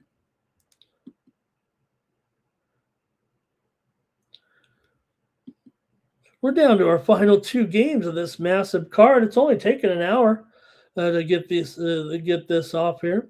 How about Detroit on the road to Sacramento? So we just kind of intertwine these teams here on the West Coast a little bit, just playing each other, then move into the next sight here. Detroit, like we said, off that win over Portland and covered. They've been pretty hot here, Detroit, of course. One of the better teams in the league here, coming in with a record of 23-6 right now. Incredible that they've been so good, and not only good, but good against the spread. Not great, but good. 17-12 against the spread overall, just 12-11 as a favorite. But the Kings, they're the biggest joke in the league. They 7-22 straight up, 10-19 against the spread. Not only, I mean, they can't win, they can't cover. Flat out been a big joke here so far this season, the Queens. But they did get the win the other night in that upset against Houston at home, 125-124. They stunned them as a 12.5-point favorite to stop that losing streak. They had gotten swept in that home and home against Portland. Here they've been playing some tough teams, and doesn't get any easier than this time with Detroit coming in, huh? Detroit is 5-9 to the under on the road. Sacramento is 11-15 to the under as a dog. Detroit still covered 4 of their last 5. Their only non-cover was that loss to Dallas, 116-114 as a 5.5-point favorite. However, like we said, Sacramento just dismal at home here against the spread. How can they be trusted here, even as a dog? It feels like both teams are kind of showing strong to the under, as I said, and they have not met yet here this season. So let's see what you got in the chat, gang. Kings are suddenly sunny gray. Kings beat Houston. They're going to lose to Detroit, says Greg. Renee likes the Pistons to cover. And Timmy says somebody's waiting here for these tired squads. I mean, you mean Sacramento, because Sacramento, although you got to admit, I mean, they lit the beam against Houston, and you got to wonder how much of a high that was for a team that's been pretty bad. And Andre said it, the Kings have been pretty bad here this season. But like I said, Detroit did get that win there. Let me go under in this one with Detroit and Sacktown. Under for me. We've made it to the final game of the card here with Houston on the road taking on the Clippers. The Clippers have won 1 in a row with that win over the Lakers the other night, snapping their losing streak. Houston, meanwhile, they were coming off that big win over Denver. They were the team on the back-to-back when they lost to Sacramento. So even a great team like Houston can fall victim to that back-to-back scenario. Houston is 16-11, 15-11 against the spread, 10-6 against the spread on the road. The Clippers, meanwhile, we know how bad they've been, but at home they're especially bad. 2-10 against the spread, although they are 7-8 against the spread as an underdog. They're almost a 50-50 proposition, and Houston just 13-11 against the spread as a favorite. So maybe the Clippers can hang in here, huh? Clippers, though, have lost or failed to cover anyway in 6 of the last 8 meetings against the Rockets. And Clippers have failed to cover here in 4 of their last 8 overall, but they've covered in 3 of their last 5. The head-to-heads between these two kind of point to the over here. They've gone over right now in pretty much every game the last 2 seasons in the series here right now, and both teams are kind of in their scenarios to go over. Houston's 15-9 to the over as a favorite. The Clippers are 9-6 to the over as an underdog here. Yeah, I think Houston can clobber the Clippers here, though, don't you? 2 teams met just 2 weeks ago. Houston won it 115-113 here in LA, but did not cover the spread. They were laying 8.5 on that day. So can the Clippers get going here and maybe get another cover against these guys? I'm going to go over here with the Rockets and the Clippers. Give me the over. on Tuesday night. Go to the chat, see what you have, and then we'll move on to the next one. Let's see what we got here.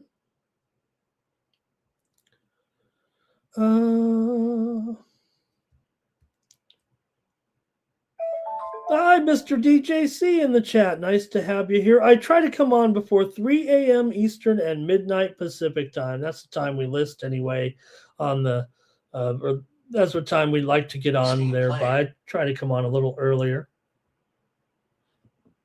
Major line move.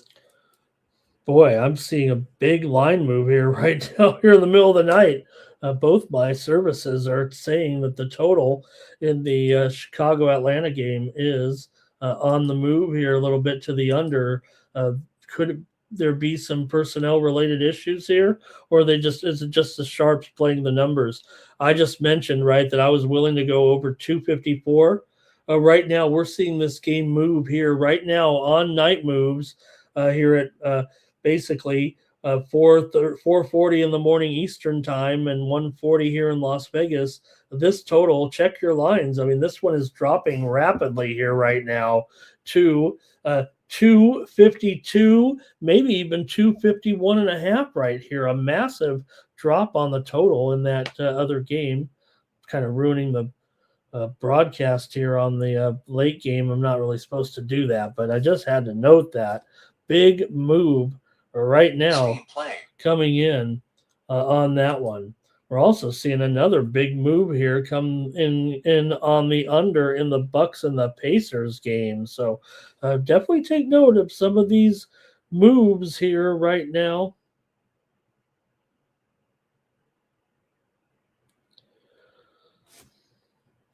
All right, let me get to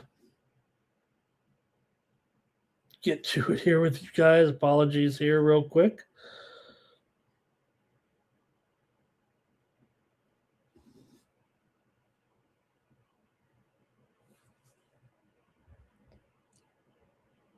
All right, here we go. Sorry about that, gang. Having a little bit of technical difficulties, what it is. Okay, here we go. With the Rockets and the Clippers. Mr. Wesker says the Rockets' issue is they play better defense. Or let's see. Oh, Mr. Weskers plays better defense than the Rockets.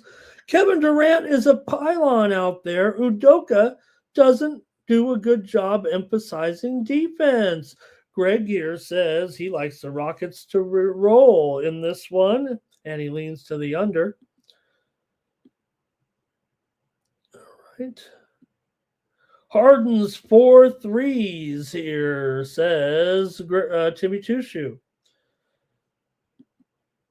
He's mad about that Kings game. Mr. Wesker says, yeah, if Harden gets out there, it'll probably be a late scratch. Let's see here. All right, I guess that's going to do it. For injuries in this game, we really just have a couple here. Zubats, he's out of this one. That's big news. And Niederhauser still out, man. Everybody's favorite, Yannick Conan Niederhauser, here questionable in this game. I'll take the over, though, with the Rockets and the Clippers. That's it for the NBA. What a great segment. Thanks, everybody. Awesome job by the chat all-stars. We've got 6 of you here watching here in the middle of the night on Night Moves. I'm your host, Ramon Scott of Tony'sPicks.com. Hey, you can check us out over at Tony's Picks and check out our best bets from our team of handicappers. Head on over to Tony'sPicks.com and check out the handicapper leaderboards and see who's hot.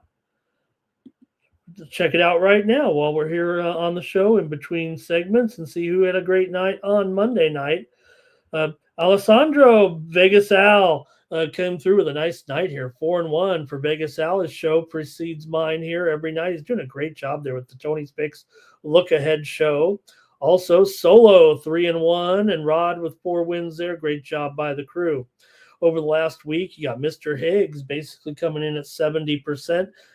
Al Nino's doing a great job as well there. Solo holding his own over the last 7 days. Last 30 days, how about Justin McKelvey? Stacks up 10 units over the last 30 days. Great job by Justin. And DeAndre's there, 12 3/4 units since he joined the site. Great job, DeAndre. Check out our picks over at Tony'sPicks.com.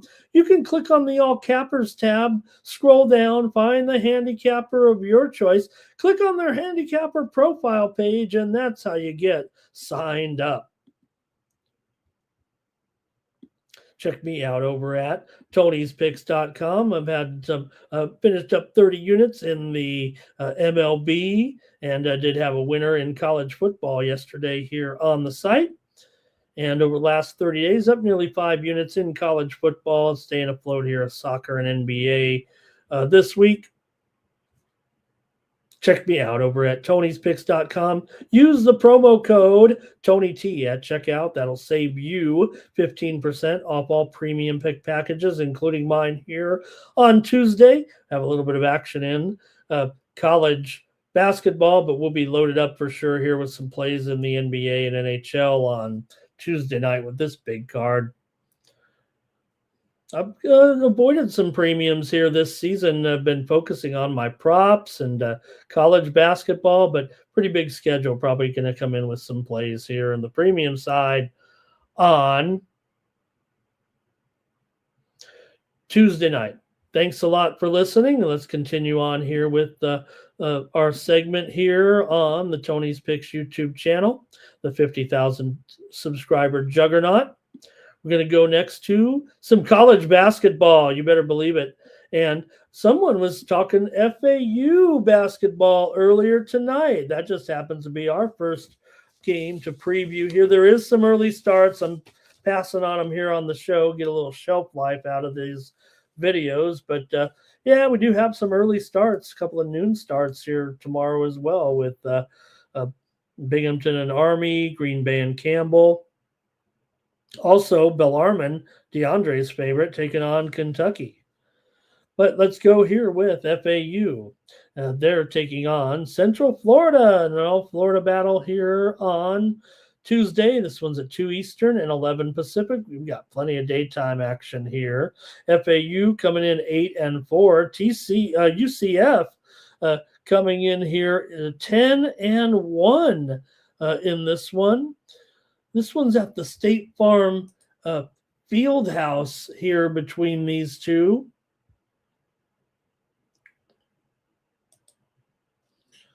And let's take a look at these two teams. I mean, Central Florida here. Florida Atlantic, I mentioned the 8-4, but they've actually lost 3 of their last 5. They come in off of a loss on the road to St. Mary's, but they did get the cover. They've covered 3 straight. They also beat Florida Gulf Coast, and they rocked Albany by 30 points as a 15-point favorite. Meanwhile, for UCF, they're definitely on a roll here right now, winning and covering 3 straight over Gulf Coast, over Mercer, over Towson. They failed to cover in a win against VMI, but only by a half a point as a 25.5-point favorite. They also beat Quinnipiac by only 9 as a 13.5-point favorite. FAU is actually 7-3 against the spread. UCF just 6-5 against the spread. So Green Bay's FAU actually been the slightly better team spread-wise. FAU also 3-1 to the over away from home here. Let's go to the chat in this one. These two teams did meet last year. UCF won it 100-94 as a 4.5-point favorite. They got the money. It was expected to be a high-scoring game in that one last year with a total of 155, and here we're looking at 159.5. It's actually gone down here a little bit from a high opener of 162.5. 164.5 was the opening number at offshore book here in this game between Florida Atlantic and Central Florida. So let me hear from you in the chat. You're playing a little college basketball with me here. Again, this is a neutral site game technically here in this one, but let me hear from you in the chat and make your pick with me here between Florida Atlantic and Central Florida. Central Florida stronger of late, like I said, against the spread with those 3 straight covers, and they have done well in this series. Actually, it goes back too long. I would only look at that game maybe from last year. Despite Central Florida's under trend, like I said, that game did go way over last year. So let's see what you have with this one, Central Florida and Florida Atlantic here.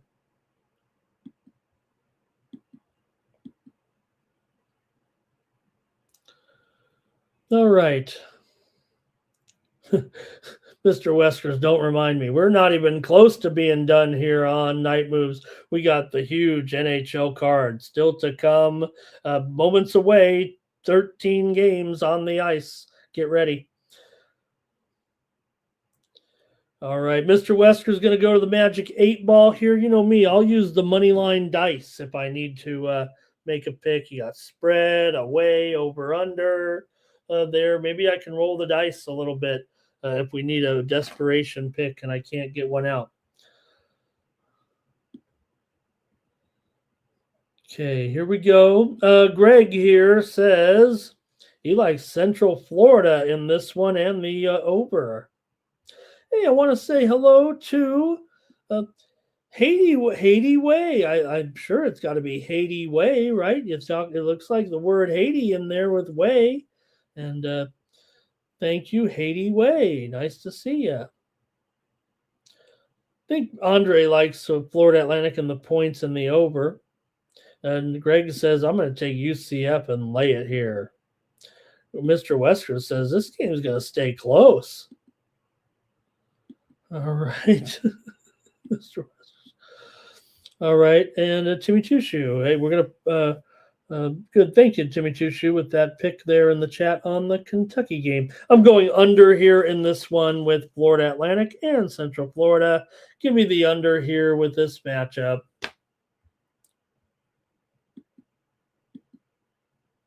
How about Riverside taking on UCLA? A big number here. Riverside coming in 6-7. UCLA comes in here right now 9-3.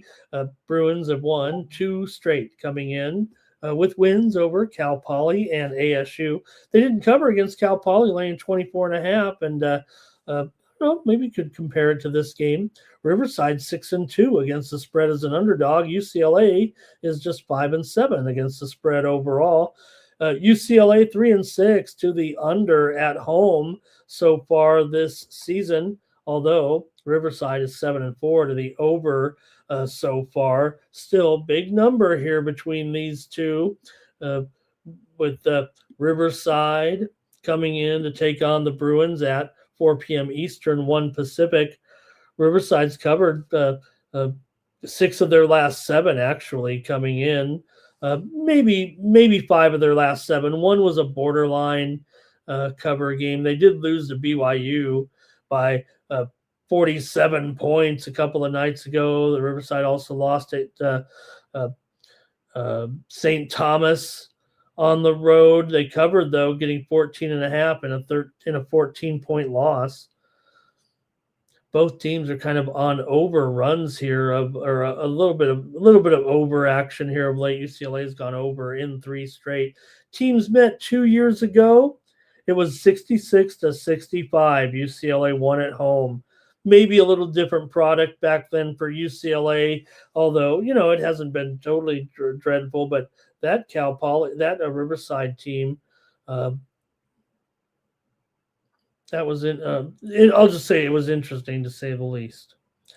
All right, let's see what you guys have though here in the chat in this one between the Bruins. I just picked kind of spaced it out a little bit so we can get some afternoon action, and you can't ignore the fact that the Bruins here taking on another UC school. So I've got the under in this one at 151. Give me the under with Riverside and UCLA here in this one. Like I said, UCLA 3-6 to the under at home.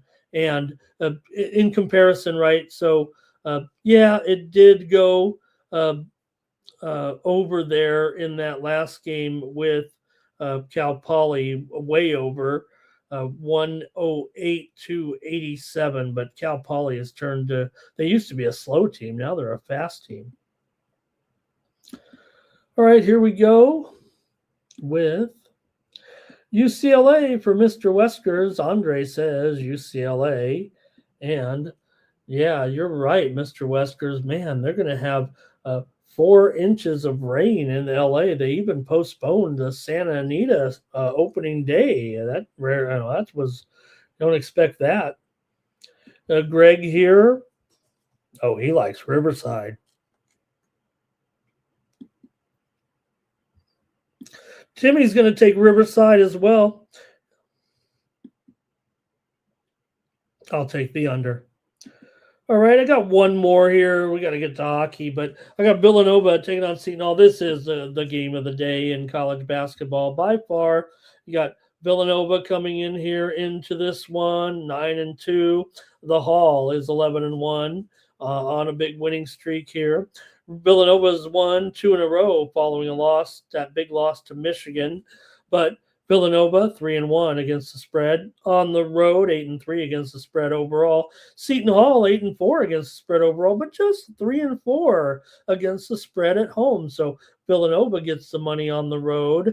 The Hall doesn't get the money at home, but Seton Hall is 7-0 straight up at home this season, and Villanova's 1-2 straight up as an underdog so far this year.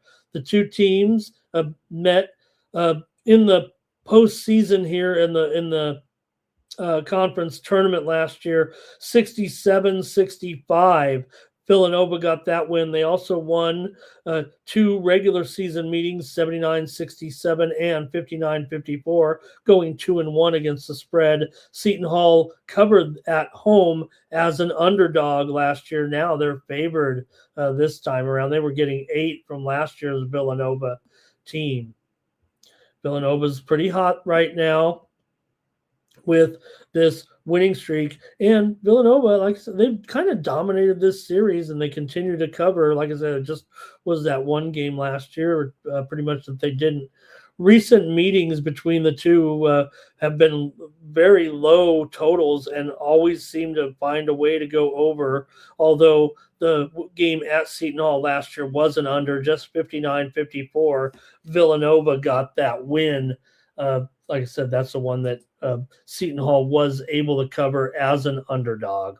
This one's at 7 Eastern, 4 Pacific. It's the last college game of the day. I've got the over in this one. Give me over 132, Villanova and Seton Hall. All totals for me on the show here, Night Moves. Thank you, everyone. That's it for the college basketball. Got 5 dozen of you here ready to go with the hockey. But first, Seton Hall for Mr. Weskers. Greg thinks the wrong team's favored. And Andre says Seton Hall wins, but doesn't cover. He's got this one basically a 1-point, 2-point game, and he likes it under. Uh-oh.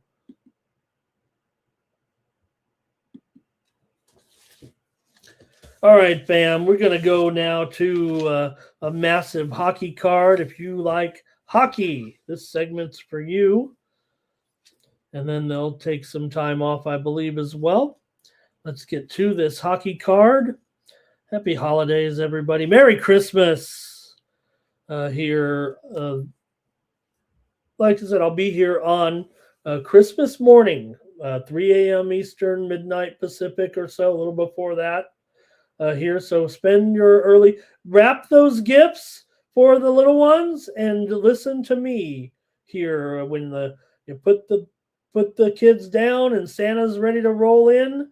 That's when you're going to want to listen to me here on the show. All right. Let's get it rolling with this card here in the NHL. Hello to Jamal Giuseppe. He's ready to go here with our NHL card tonight. Hey, we did come through with a few winners last night here on Night Moves. We had the under in the Blues and the Lightning game. And we also had here, I think we had one other winner. It was the Columbus Blue Jackets on the road. All right.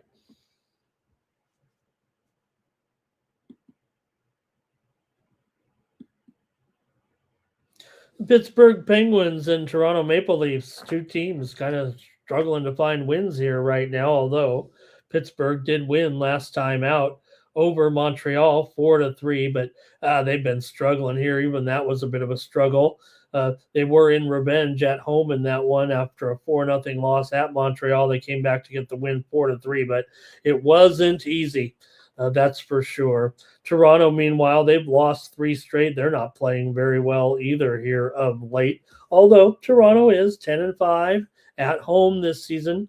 Pittsburgh, though, they play their best hockey on the road. They're 8-5 on the road here this season, just 9-13 as an underdog. But Toronto's not a good favorite. They're actually 9-10 as a favorite. That ain't going to get it done.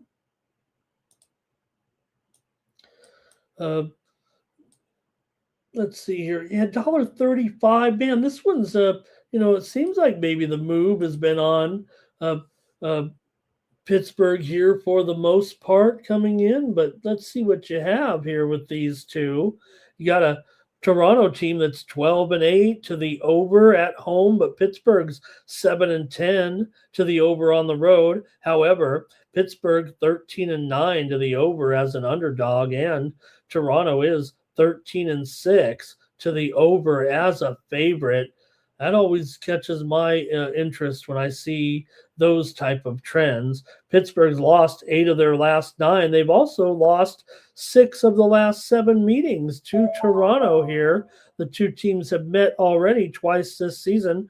Toronto won 7-2, and that was on the road, and they won 4-3 at home. So Toronto does dominate the series for sure.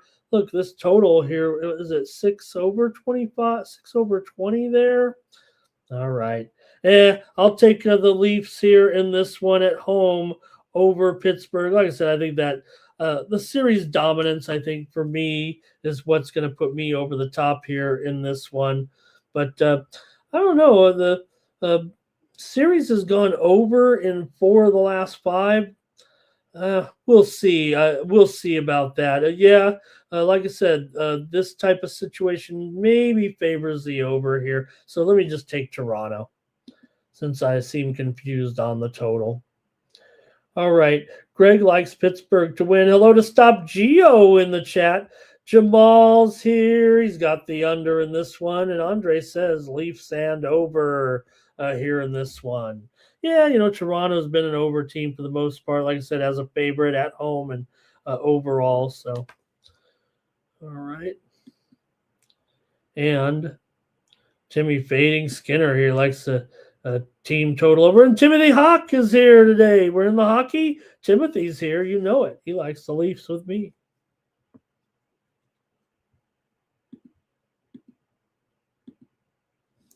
Stars and Red Wings, good game here in Detroit. Stars 25-7-5. The Wings are 21-13-3. Stars favored on the road, 4-game winning streak over LA, San Jose, Anaheim, and over Toronto last time out. They have outscored their opposition here 22-8 over the last 4 games. Covering the puck line every time right now as Dallas continues to roll here. Like I said, they are a slight favorite in this one. The total is kind of going down here, man. 5.5. I think it's even shaded to the under here in this one. No. In fact, some books have it at 6. Wow, really? In this matchup? Okay. Maybe those sharps don't want to get involved with a little 5.5 action there. I don't know. But both teams really in good form. I don't mean to slight Detroit right now. They've won 2 straight, sweeping Washington in a home and home. They did lose to Utah, but did have a couple of wins before that over Chicago and New York. Detroit is right now 11-7 at home, 9-8 as an underdog here. This series has been all Dallas, but Detroit won the last one last year. These two teams have not met yet here this season. Dallas is 8-1 straight up in the last 9 games against Detroit. That last win came back in April. Detroit won it here, and Dallas obviously on a roll. Not only the 4 in a row, but they've won 8 of their last 10. The overs hit in 5 of the last 6 meetings here between these two teams. I don't know. That's kind of the way I might have been looking here a little bit. Detroit is 10-7 to the over as a dog, although Dallas is 12-7 to the under as a favorite here. Man, looks like the Sharps are on the under here. I'm just going to take Dallas on the road to win again. They dominate Detroit. I think they'll do it again. I'm going to need to investigate that total a little bit. I don't know. I think if it's 5.5, I'm going over. If it's 6, I might go under. I know that it might even be the same line if you're talking about 5.5 over 26 under 20, but I'm going to see how the line moves a little bit. To me, the move has come in here on the under right now. Looks like the Sharps are on the under. So, all right, let me just take Dallas here to keep this roll going against Detroit. Your comments are in this game, and we've got the stars for Mr. Weskers. And Andre says stars and under. Greg likes Dallas to rock here. Mr. Wesker says the Stars going to win it all. Timmy says the Red Wings are hot. Not as hot as the Dallas Stars, though, right? And let's see here. Mr. Weskers loved these two teams as a kid. That's great. Oh, man. And Mr. Weskers loved Chelios, my man from Mira Mesa High School, Mr. Weskers. Timothy Hawk, he's on the Stars. I want to say hello to Lando. Lando, man, great to see you here in the middle of the night. Awesome, Lando. Awesome. He says 9 of the Wings' last 10 home games following in overtime have gone over. Oh, my goodness. No wonder I kind of was leaning over. I'm just afraid of what the Sharps moving this line lower. Lando, great to see you, my friend. All right, let's see here. Timmy says of those Detroit teams, they brought in the cup. I think he said brought in a cup. Oh, how about DeBrincat for an anytime goal? I'll leave it at that. All right, I'll take the Stars, I guess, here. Yeah.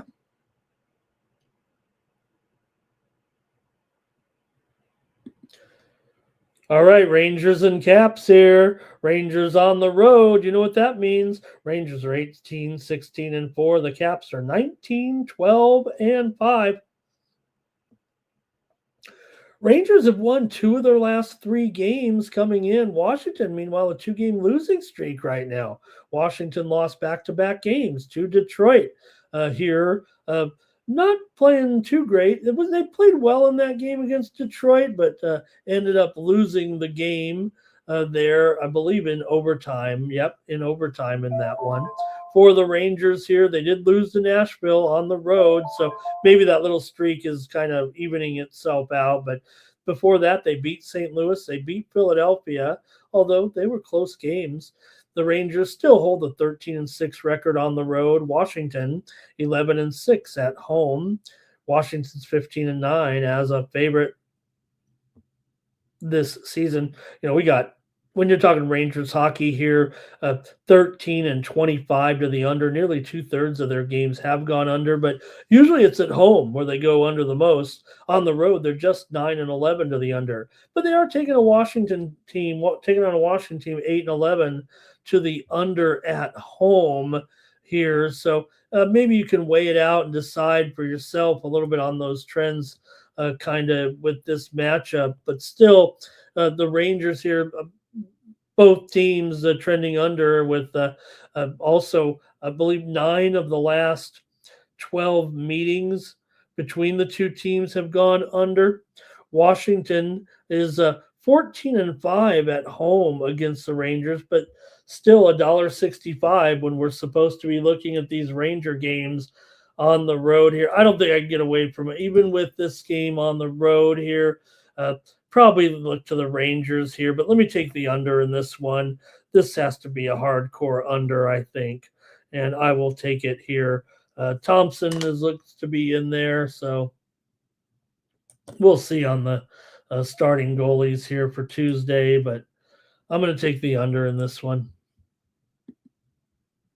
Get your comments here in the chat and see what you got with Greg liking it 3-2 Rangers here. And Timmy says Chetrin with a goal. Andre says Rangers on the puck line. He'll pay the price to get the goal and a half. Capitals will bounce back from those 2 games against the Wings here. Lando's got that regulation draw. Timothy likes the under here. And he also says the Capitals will smack these guys, take the Caps in regulation. Yeah, Caps have won 4 straight. Teams met back in August. It was 1-0. Capitals won. Lando says Capitals' last 9 home games against the Metro Division have gone under. Okay, that's good enough for me. Give me the under here in this one.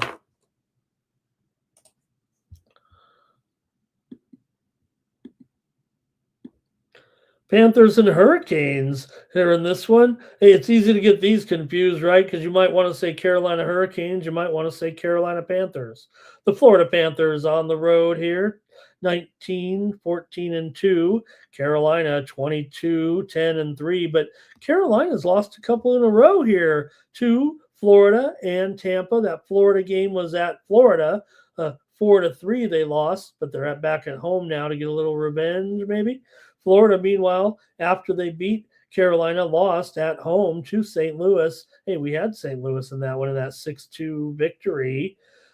Carolina here about $1.45 or so. Total is 6.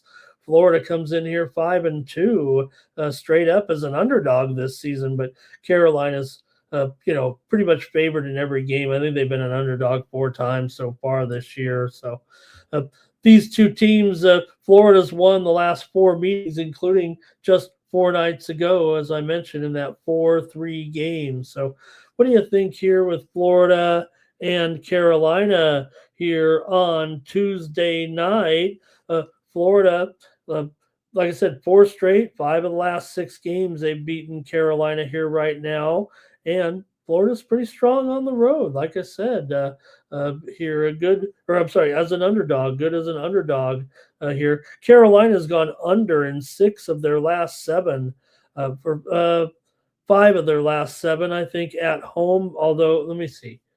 6 of their last 7 at home. They've been going under here of late, more unders here of late. They were an over team for sure for a while there, but they're starting to go under here at home of late. Let's see what you got here. I think it's going to be, let me see what the goalie situation here. I think it's going to be Bussy here, though, actually, and not Freddie Anderson. I think I'm seeing a current update here a little bit. There we go. I think it's going to be Bussy right now. We'll see. I'm going to change it, though, there. And you guys can make the picks. But the other thing is, if it is Bussy, it should be noted here, right? I'm not sure right now. I'm looking to see which goalies here are confirmed. But Bussy has had an incredible record here so far this season, quite frankly, off the charts. I think he's now, is he 11-2, 10-2, 10-1? Something like that. I can't look it up here right now. We're doing the middle of the show, but he's been nearly unbeatable at home, actually, so far. So I think it will be Bussy in there, and maybe that will be of a big benefit here to the Hurricanes to try to stop this streak by them against the Panthers. Let's get your picks here in this one.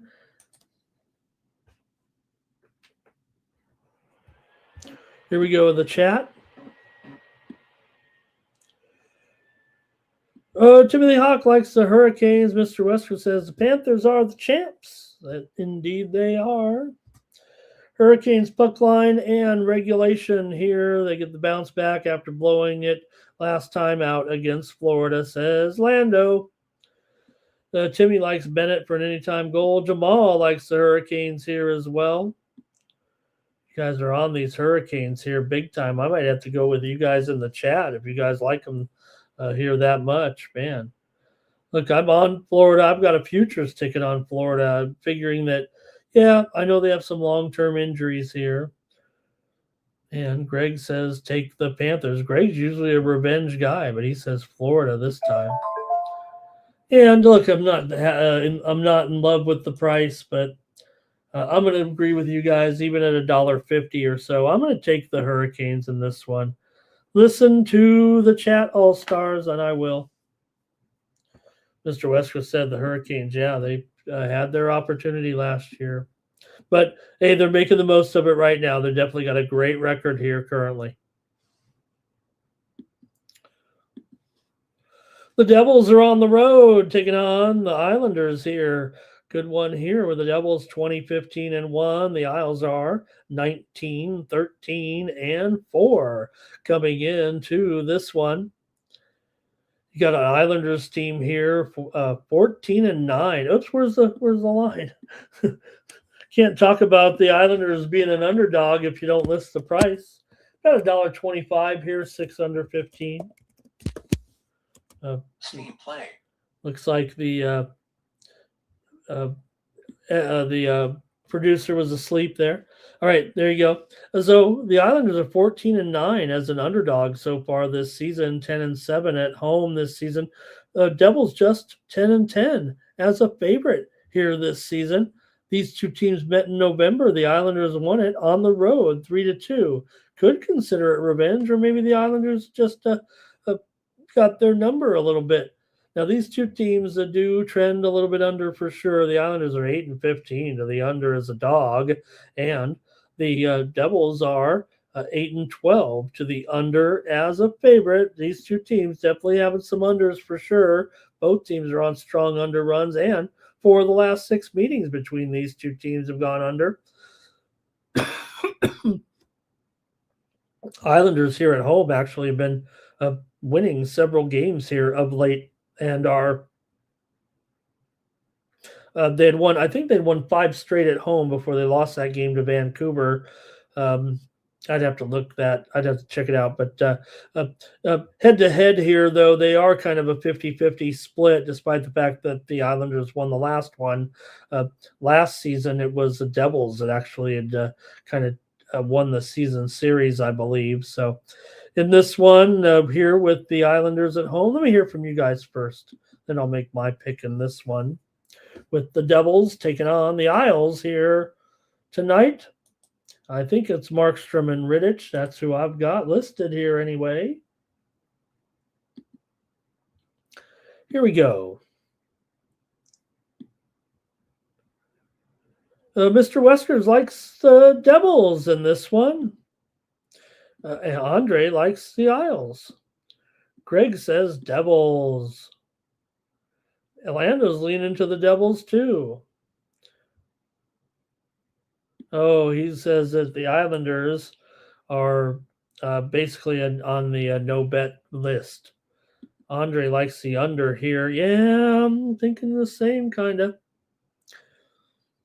All right, I'm going to take the under in this one. I was kind of thinking the Isles, but hey, you guys like the Devils. I'm not going to go against the chat here. Here, maybe I'll make the call, but all right. And Timmy Tushu with a prop goal pick here in this one. Hey, we're doing good here. We're knocking a few of these out, and we got more to come. Want to say hello to Andrew K in the chat. Really nice to see Andrew K here. He doesn't know that this is a sports betting pick. He does. Andrew K is our friend, but he's a little off. He might be in the wrong chat. All right, here we go. Next up. Sabres here taking on the Senators in this one. Man, you got Buffalo, you've got Ottawa, and you've got 2 hot teams here. Wow. Sabres on fire. They're catching the league by storm here right now. They beat New Jersey. They beat the Islanders. They beat Philly. Remember, they swept the Pacific Northwest. They're as hot as they can be here right now, are the Buffalo Sabres, which is great after that really bad start. They were almost back at they are 17-14-4. Ottawa, meanwhile, has won 4 straight. They're 18-13-4 with wins over Winnipeg, Pittsburgh, Chicago, and Boston. How about Ottawa? They're playing great as well right now. Tough game, actually, considering how hot these teams are. Ottawa, $1.55 against this hot Buffalo team right now. I know they're probably a little bit better than Buffalo, and maybe Buffalo has been. And I think actually I've got Buffalo with Luukkonen I think Pekka Luukkonen. I'm going to change this here. I think Pekka Luukkonen's in there. So let me update that. That might be. I think if you look at it, I think that's probably a better situation, right, for Buffalo. Uh, Ottawa here. Look, they're not great. They putting the puck necessarily on net, but they're great on the uh, great killing those power plays, right? Here and let's see what you got though in this one.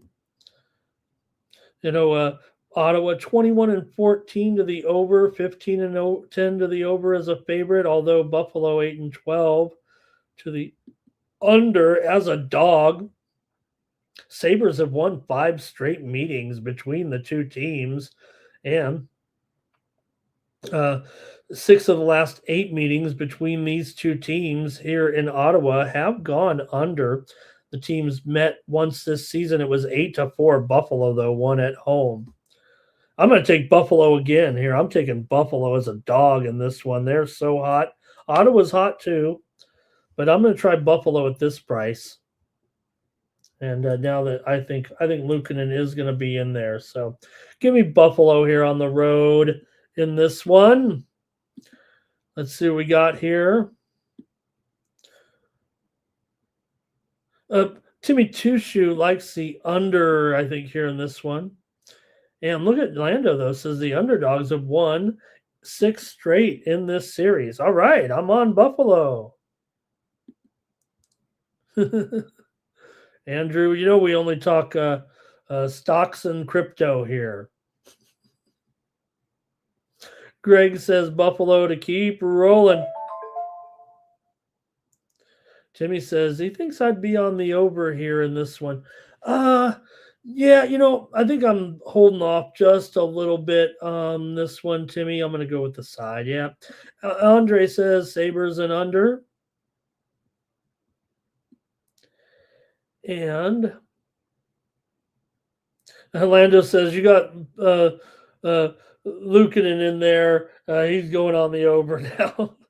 Yeah, I got you there. Look, Buffalo is 9-8.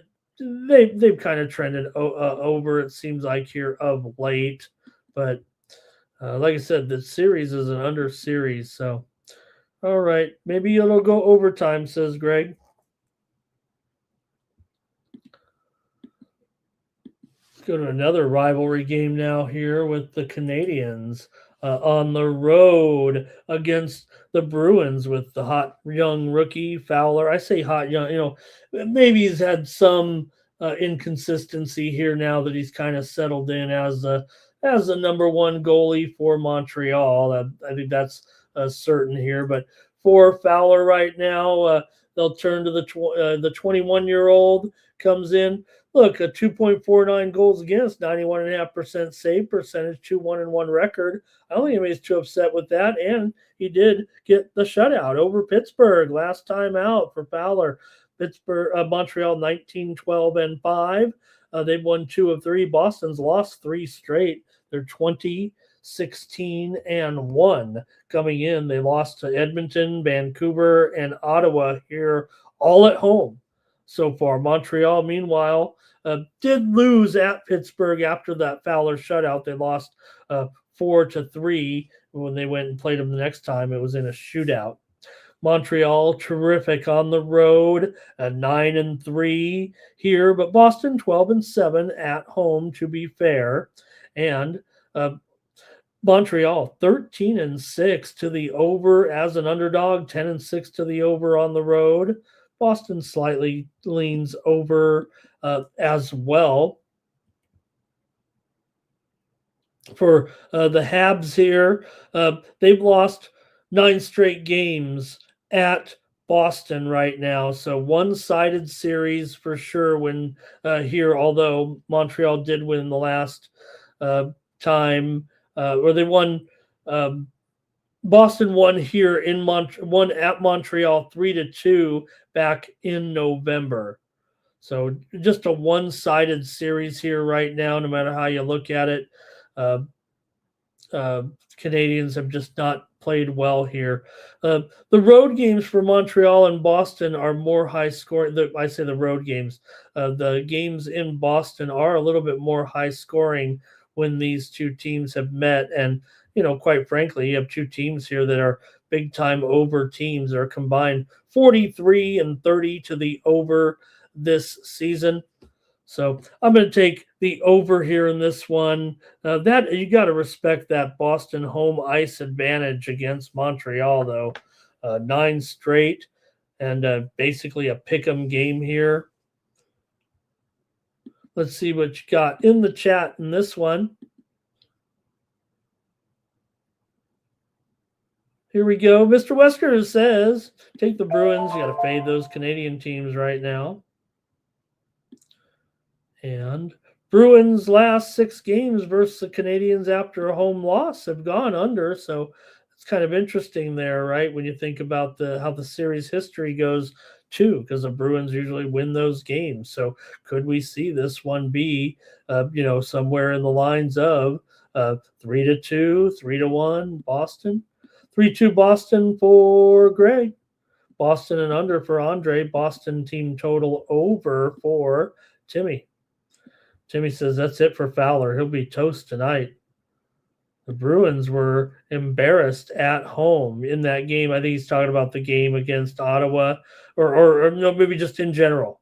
They've lost these three straight games at home right now. They were underdogs in 2 of them, but they did lose to Vancouver as well as a favorite. So I'll take the over here. All right, Nick Saban's Nashville Predators taking on the Wild here in this one. I guess Gustafson maybe in goal here. I think for the Predators, I'm going to go with, I think it's Saros actually here. I'm seeing what I do is I usually combine the sites, and whoever's got the goalie picked on most of the sites, that's who I think the goalie is going to be. But here I'm seeing some changes right now. Saros going up against Gus. Big favorite here, of course, for Minnesota. Minnesota 22-10-5. Nashville's a 500 club right now, coming in at 15, 16-4, pretty much there. Minnesota had their winning streak snapped, another winning streak snapped last time out to Colorado. I had Minnesota in that game, or Minnesota's at home in that game, but I had Minnesota. I thought they were going to be able to beat Colorado, but you know what? What Colorado does what they want to do, it seems like. Nashville's won 2 in a row at home against Toronto and the Rangers here, now heading out here on the road. Nashville, a dismal underdog. 6-17 as a dog. Minnesota 13-4 at home this season. Nashville 10-13 to the under as a dog coming into this one. You do have a Wild team that has won 7 of their last 8, 5 of their last 6 at home.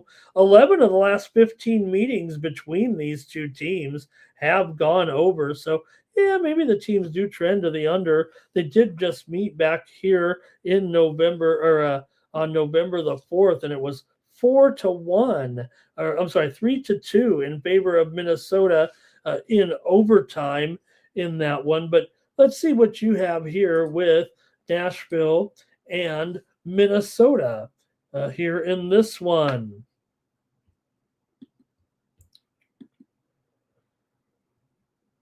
Okay, it's going to be Andre's on the Wild. Greg is on the Wild here. Kaprizov here for Timmy. And Andrew K is not a believer in the blockchain. Timothy here likes the Wild. Lando says Predators first period and full game. Is that what he said? Let me see.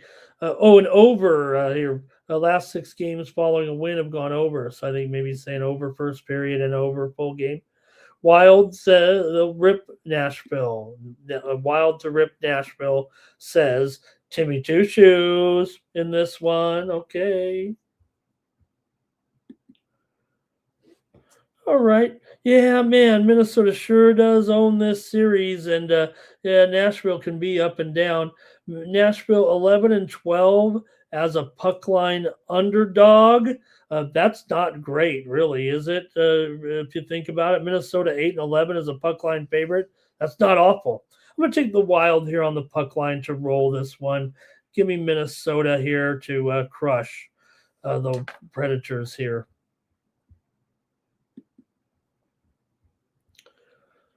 All right, next up. The Flames are taking on the Oilers here. Northwest.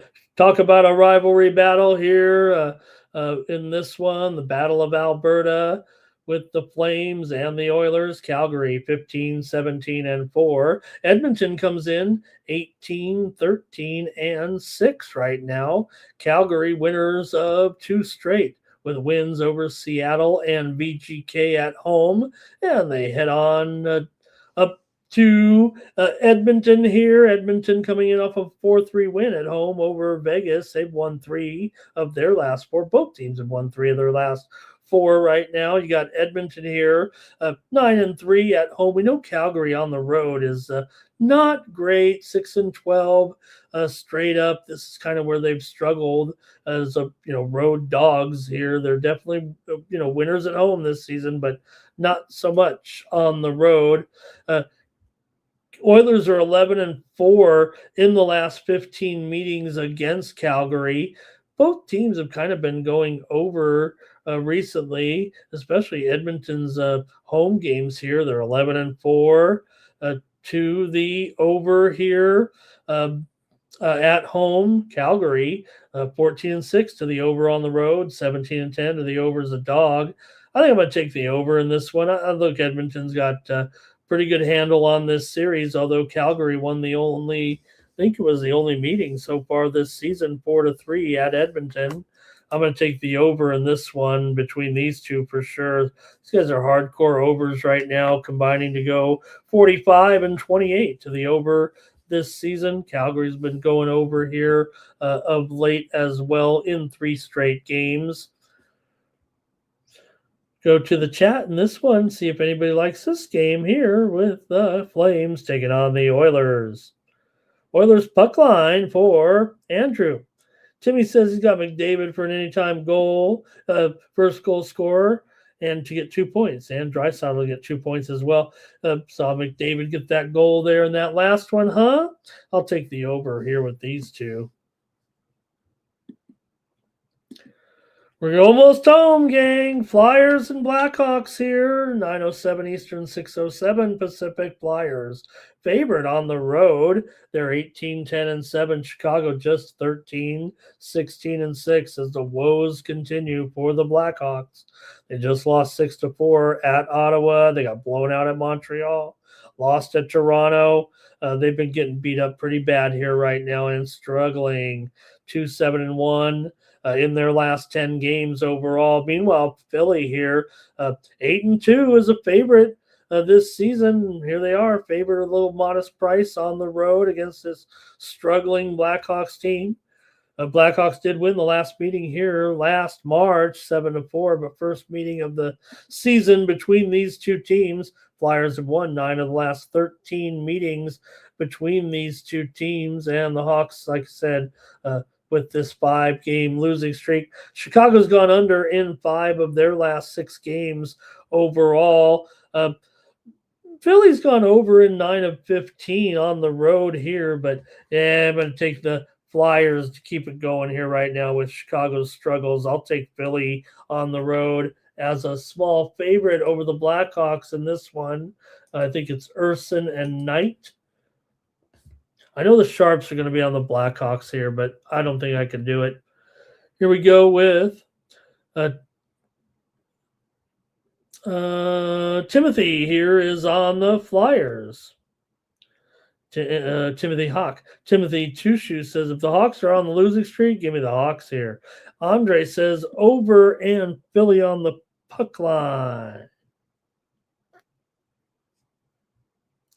Man, we're almost done. I'm having such a good time here in the middle of the night. We've got 6 dozen of you here watching. We've got almost 80 lives here watching live here with me on Night Moves. Thank you for joining me here on the Tony's Picks YouTube channel. Next up, the Mammoth are at the Avalanche here in this one. Vemelka and Wedgwood here. I believe these two will be the starters here in this one. You've got Utah coming in here, 18, 17, and 3. Colorado, they're just 26, 2, and 7.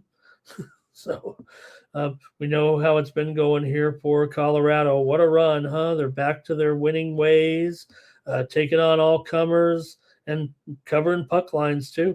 Beat Minnesota 5-1 last time out. Yeah, they only won 3-2 against Winnipeg, but puck line wins over Seattle, Nashville, Florida. Colorado's 19-15 on the puck line. Utah 9-6 as a puck line underdog this season, but can you stomach the price here if you wanted to do it with these two? See what you got here in the chat in this one. Colorado 13-21 to the under as a favorite this season, although Utah 9-6 to the over as a dog.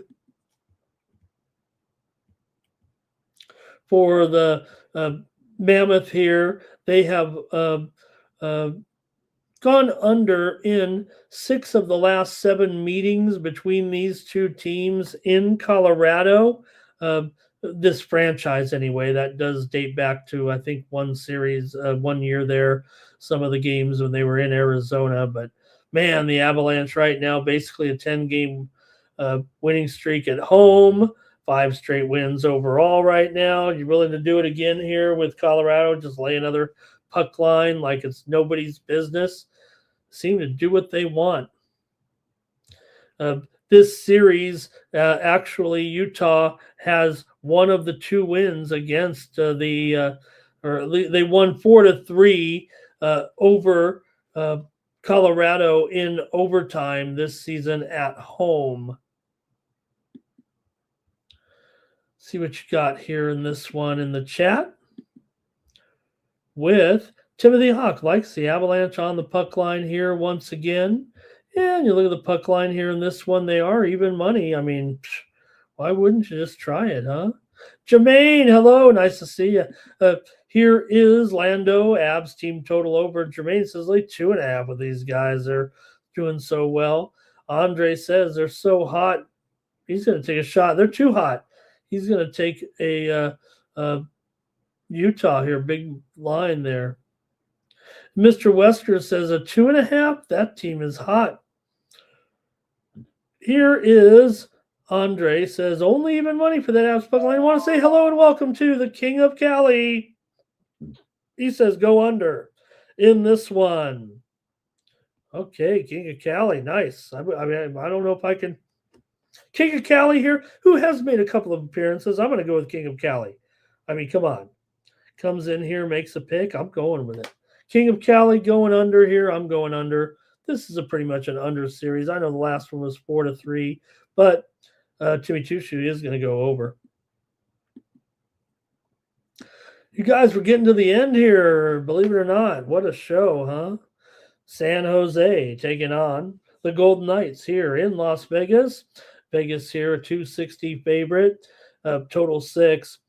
Was that right? I have 225 on the screen, but yeah, those are the sharp books, those are the sharp books. It might be a little bit higher, but I don't know if we're trusting Connor Hart too much yet. Seems like he's not quite getting it going, and the Vegas Golden Knights have lost 3 in a row right now coming in. Losses to New Jersey, Calgary, and Edmonton. They really aren't playing that great. They did they were an underdog in that game against Edmonton. San Jose, meanwhile, with losses to Dallas and Seattle at home coming into this one. Vegas just 14-15 as a favorite. They're a bit of a money burner, although 7-4 at home this season for the Sharks here. Look, this is I don't want to say a decent price, but Vegas isn't impressing anybody, it feels like, right now here of late. Hopefully Eichel, let me check the injury status, because Eichel may be back for this game. Let's see here. still questionable with that lower body injury. Shea Theodore is out as well, so that's been part of the problem for Vegas is of the injury report here. It feels like for the most part, uh, the Sharks have lost 9 straight meetings to Vegas, including 5 straight meetings here overall. Um, uh, in Vegas, I believe. No, the Sharks won once here already this season. Maybe I got it wrong. Maybe it was trying to remember. Maybe it was a preseason game. This one's gone over in 4 of the last 5 meetings between the two teams here. Let me go to the chat. This is probably my least favorite game here, actually. It feels like. Great comments in the chat. You guys are hot now.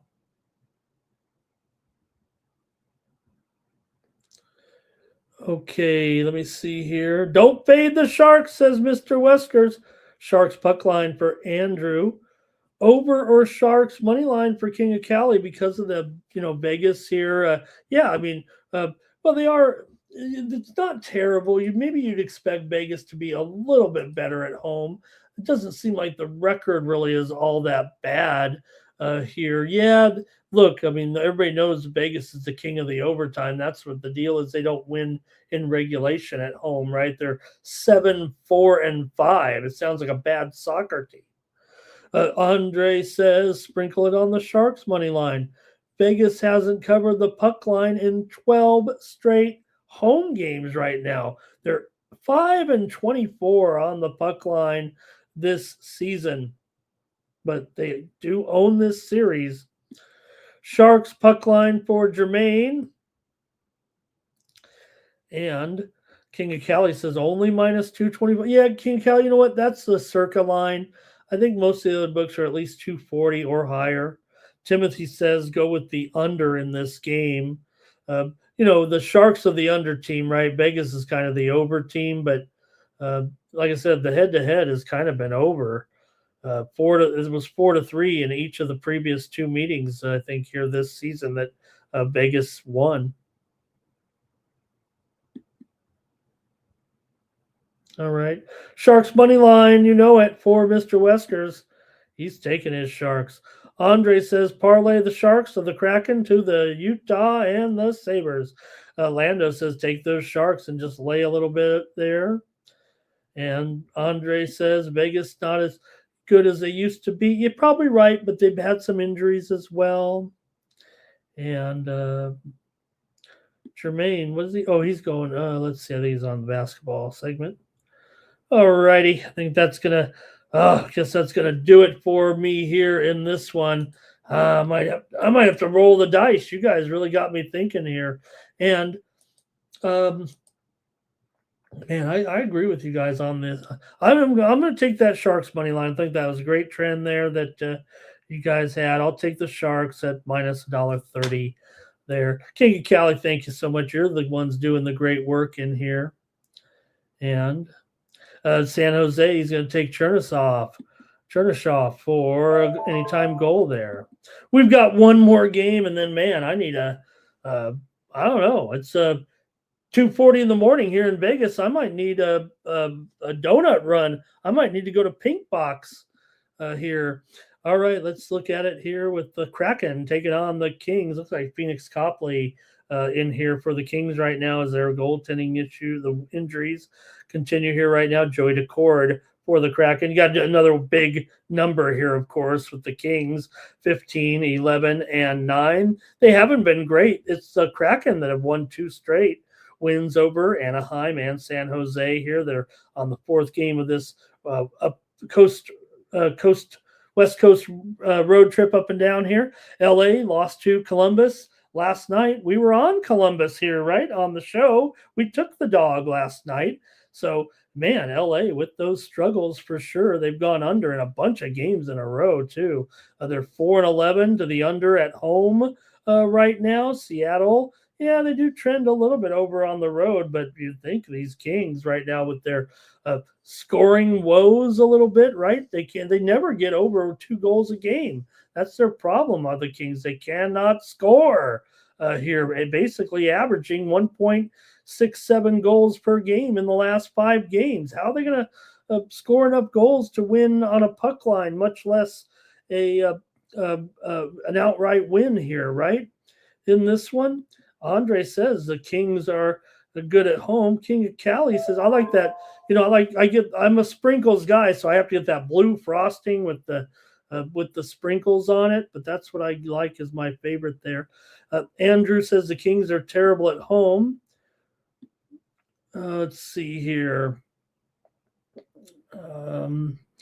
Timmy says maybe I'll be hitting up the tables a little bit. I went to the new poker room here south of me and had a good time at the Green Valley Ranch poker room this week. Kraken puck line and money line. King of Cali says CBJ and Kraken were easy last night. Lando likes the alternate under here at 5, right? And he says there's more action at Disney on Ice. King of Cali says team total under on the Kraken.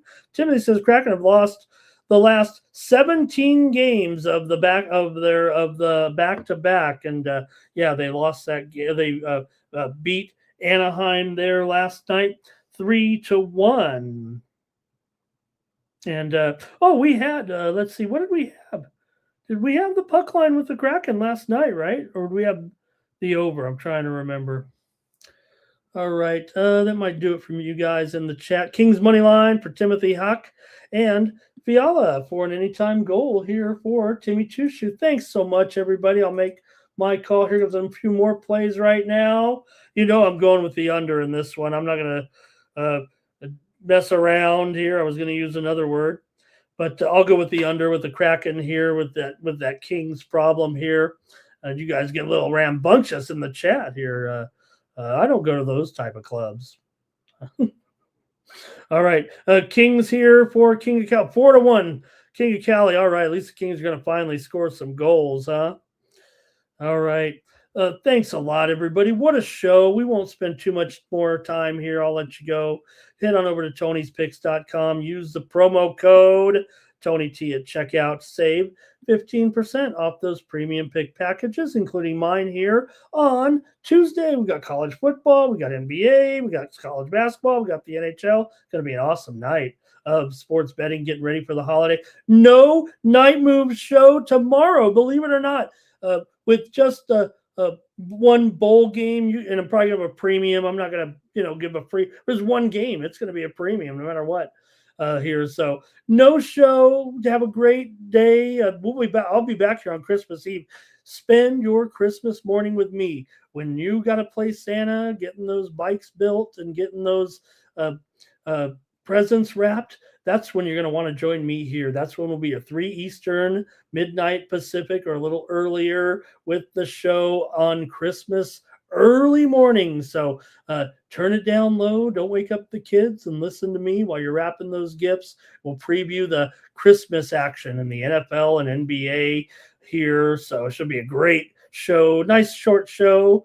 And we'll have a great time together. So make sure you join me here in 45 hours or so, right here. So thank you for spending here 3 hours with, is that right? 2 hours and 45 minutes of nonstop talking. No wonder my family always says, "Hey, Ramon, how come you never talk?" Thanks, everybody. Love all of you here supporting me and everyone on the Tony's Picks YouTube channel. Make sure you join Vegas Al, join Rod and the crew, join Tony and the morning crew. Really great to have you guys as part of the Tony's Picks family here. Really appreciate it. King of Cali, Timmy Chushu, Lando, Andrew K, Mr. Weskers, and Andre as well. Thank you, everybody. Awesome here, and I'll catch you back here in a day's time, in 2 days' time. Give Ramon a little time off here, right? I really appreciate it. All right, for the Tony's Picks YouTube channel, I'm Ramon Scott. So long from Night Moves, and Merry Christmas if I don't see you here in a couple of days.